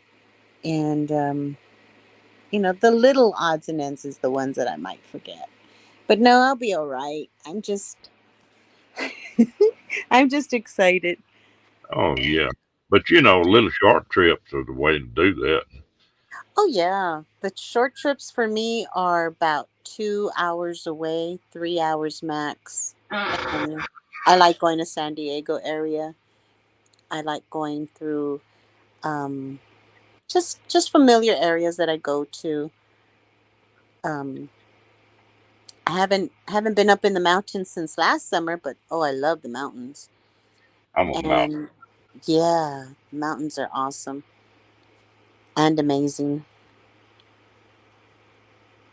Well, if something happens, I go ahead and bust plumb loose and start traveling pretty heavy again. And you don't see many people talk about going to the mountains, but Lord help, some of that country I hunted up there is just awesome. And deer and elk and bear and everything in the world running around. Good places to fish and prettiest place in the world. Oh gosh, yes. So my local mountains here are the San Bern. Well, actually, I'm closer to the foothills of the San Gabriel Valley. Behind that is Wrightwood, but I usually go up to the Big Bear Mountains because you have Big Bear, you have Lake Arrowhead, Lake Gregory, and if you go on the other side, you'll hit Silver Lake, Silver. What is it? Silverwood Lake. We've camped there before. And that's where we were walking on a trail, and there was a little snake wrapped around a tree, and we were going right under it. And one of us said, "Snake up ahead," and we just looked straight up, and yep, we saw him. It was a red snake with little white stripes or something like that. Big gator. And so we just like kept walking, kept walking. I like mountains. Campfire. Yeah. And I spent some really good days on the side of them mountains. Just sit there with a campfire and a cup of coffee and kick back. Ooh, that's hard to beat. Hmm. And the what was I gonna say? The lake, we rented jet skis and a motorboat. A motorboat, yes, a motorboat we rented, and we were just having a good time. Kenny, Yes, sir. are you paying attention? I'm hearing you. Damn, you didn't even raise your head. He done getting plumb just psyched up about this motorboating. You done said that word twice and he didn't even raise his head. Britsky. I Don't forget that one. Practice Britsky. No, I'll pass. You do that right on the bottom of Kenny's ear and he'd jump plumb out of that chair. Imagine. Are you ticklish from your earlobe, Kenneth? I don't know if I'm ticklish for my earlobes or not, to be honest.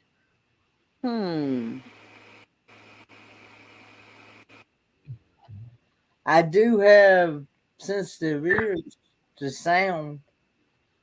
Oh, I'm not a big fan of fireworks or thunderstorms or lightning storms or anything like that. Nope. do you ever wear earplugs? I've tried those. Still doesn't work. Wow. I've tried everything. I've tried everything there is out there to try, and nothing. You have tried the things that police use when they're doing their practice, when they're shooting their guns at the range and stuff. That's the only thing I haven't tried. Oh, I see. Okay. Now 3 hours and 10 minutes. Wow. You have to go now, Ron? Either that or I might as well just stay up. Well, there you go.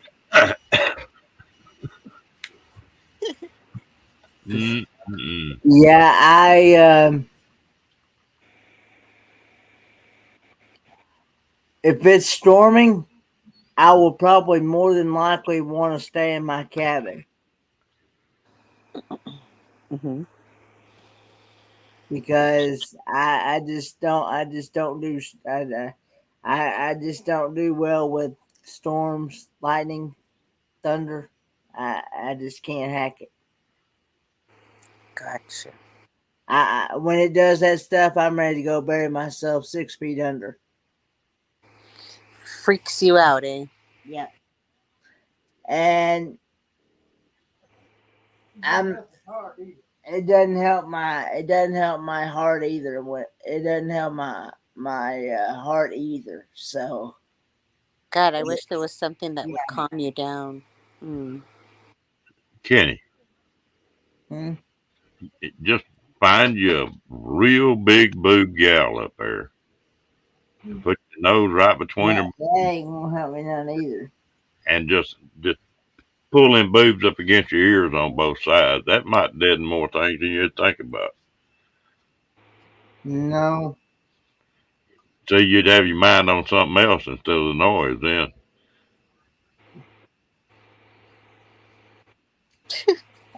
I've tried. That's the reason why when it storms here, that's the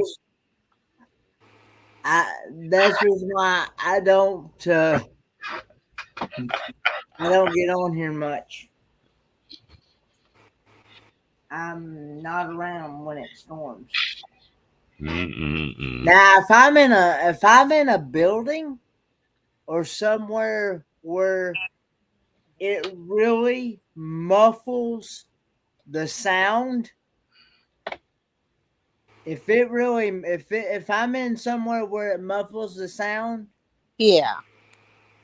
then I'm all right. If I'm like in like my church building or A a thick hospital building or a a, thick concrete building. Yeah. yeah, if I'm in something like that, I'm good.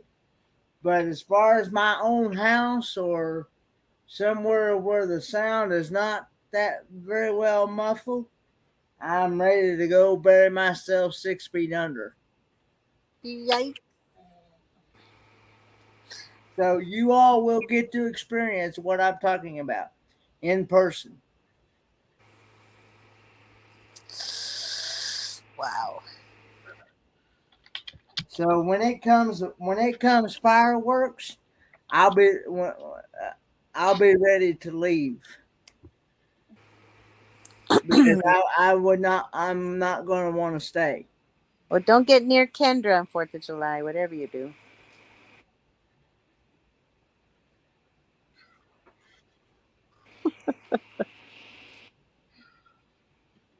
Hey, Sean is So back. I'm just letting y'all know ahead of time so you all know what to expect if you see me doing strange things when on that cruise. As far as grabbing my ears, wanting to go hide, things like that. That's good that you're telling them. Leave, you know. I'm just letting y'all know ahead of time. So Kenny, I'm just about as bad as you are what's that? about fireworks. I don't like them. Really? I could, uh, yeah. I've seen all the real fireworks I ever want to see. I can't even stand shotguns. I can't stand anything like that. Now it's mighty funny. Now I can handle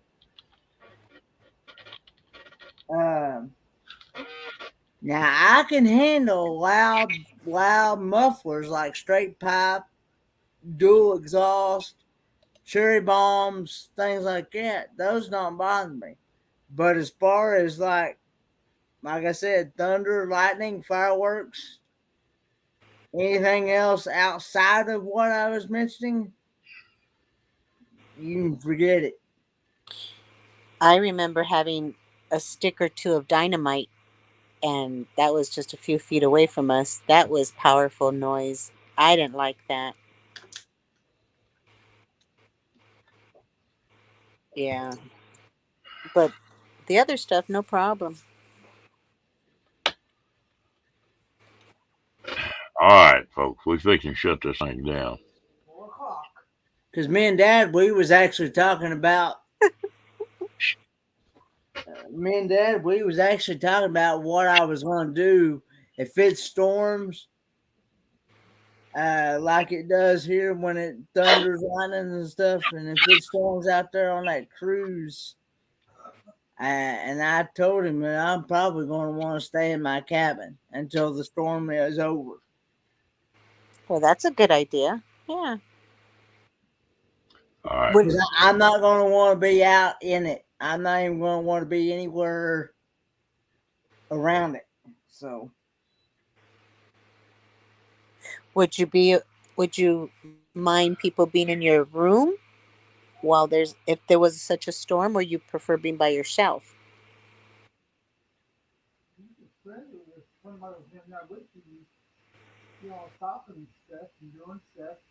I can stand people. I can stand people in my room. No, that's a no go for me. Mm-mm. Down on the cruisers, that's a no go. Thunder does not make me sleep. Thunder actually keeps me awake. Kenny, I think you're talking about a different kind of fireworks. And it's not quite so noisy. But I can, you know, Oh gosh. Have you ever heard the saying hotter than a firecracker?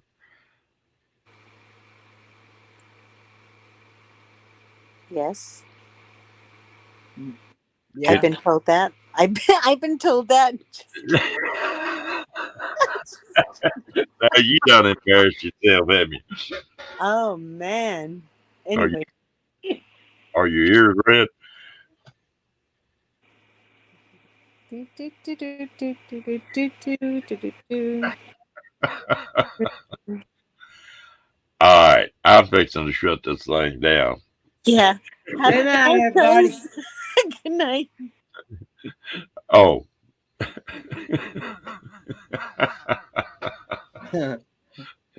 Yeah, I was gonna tell her she needs to send me that address on them glasses. Oh Lord, I am gonna shut her down. Kenny, I enjoyed it, man. Yeah, thanks for having me. But yeah, I just want to let y'all know that ahead of time so y'all know what to expect. All Bye, right. guys. Everybody in chat, thank y'all for coming in.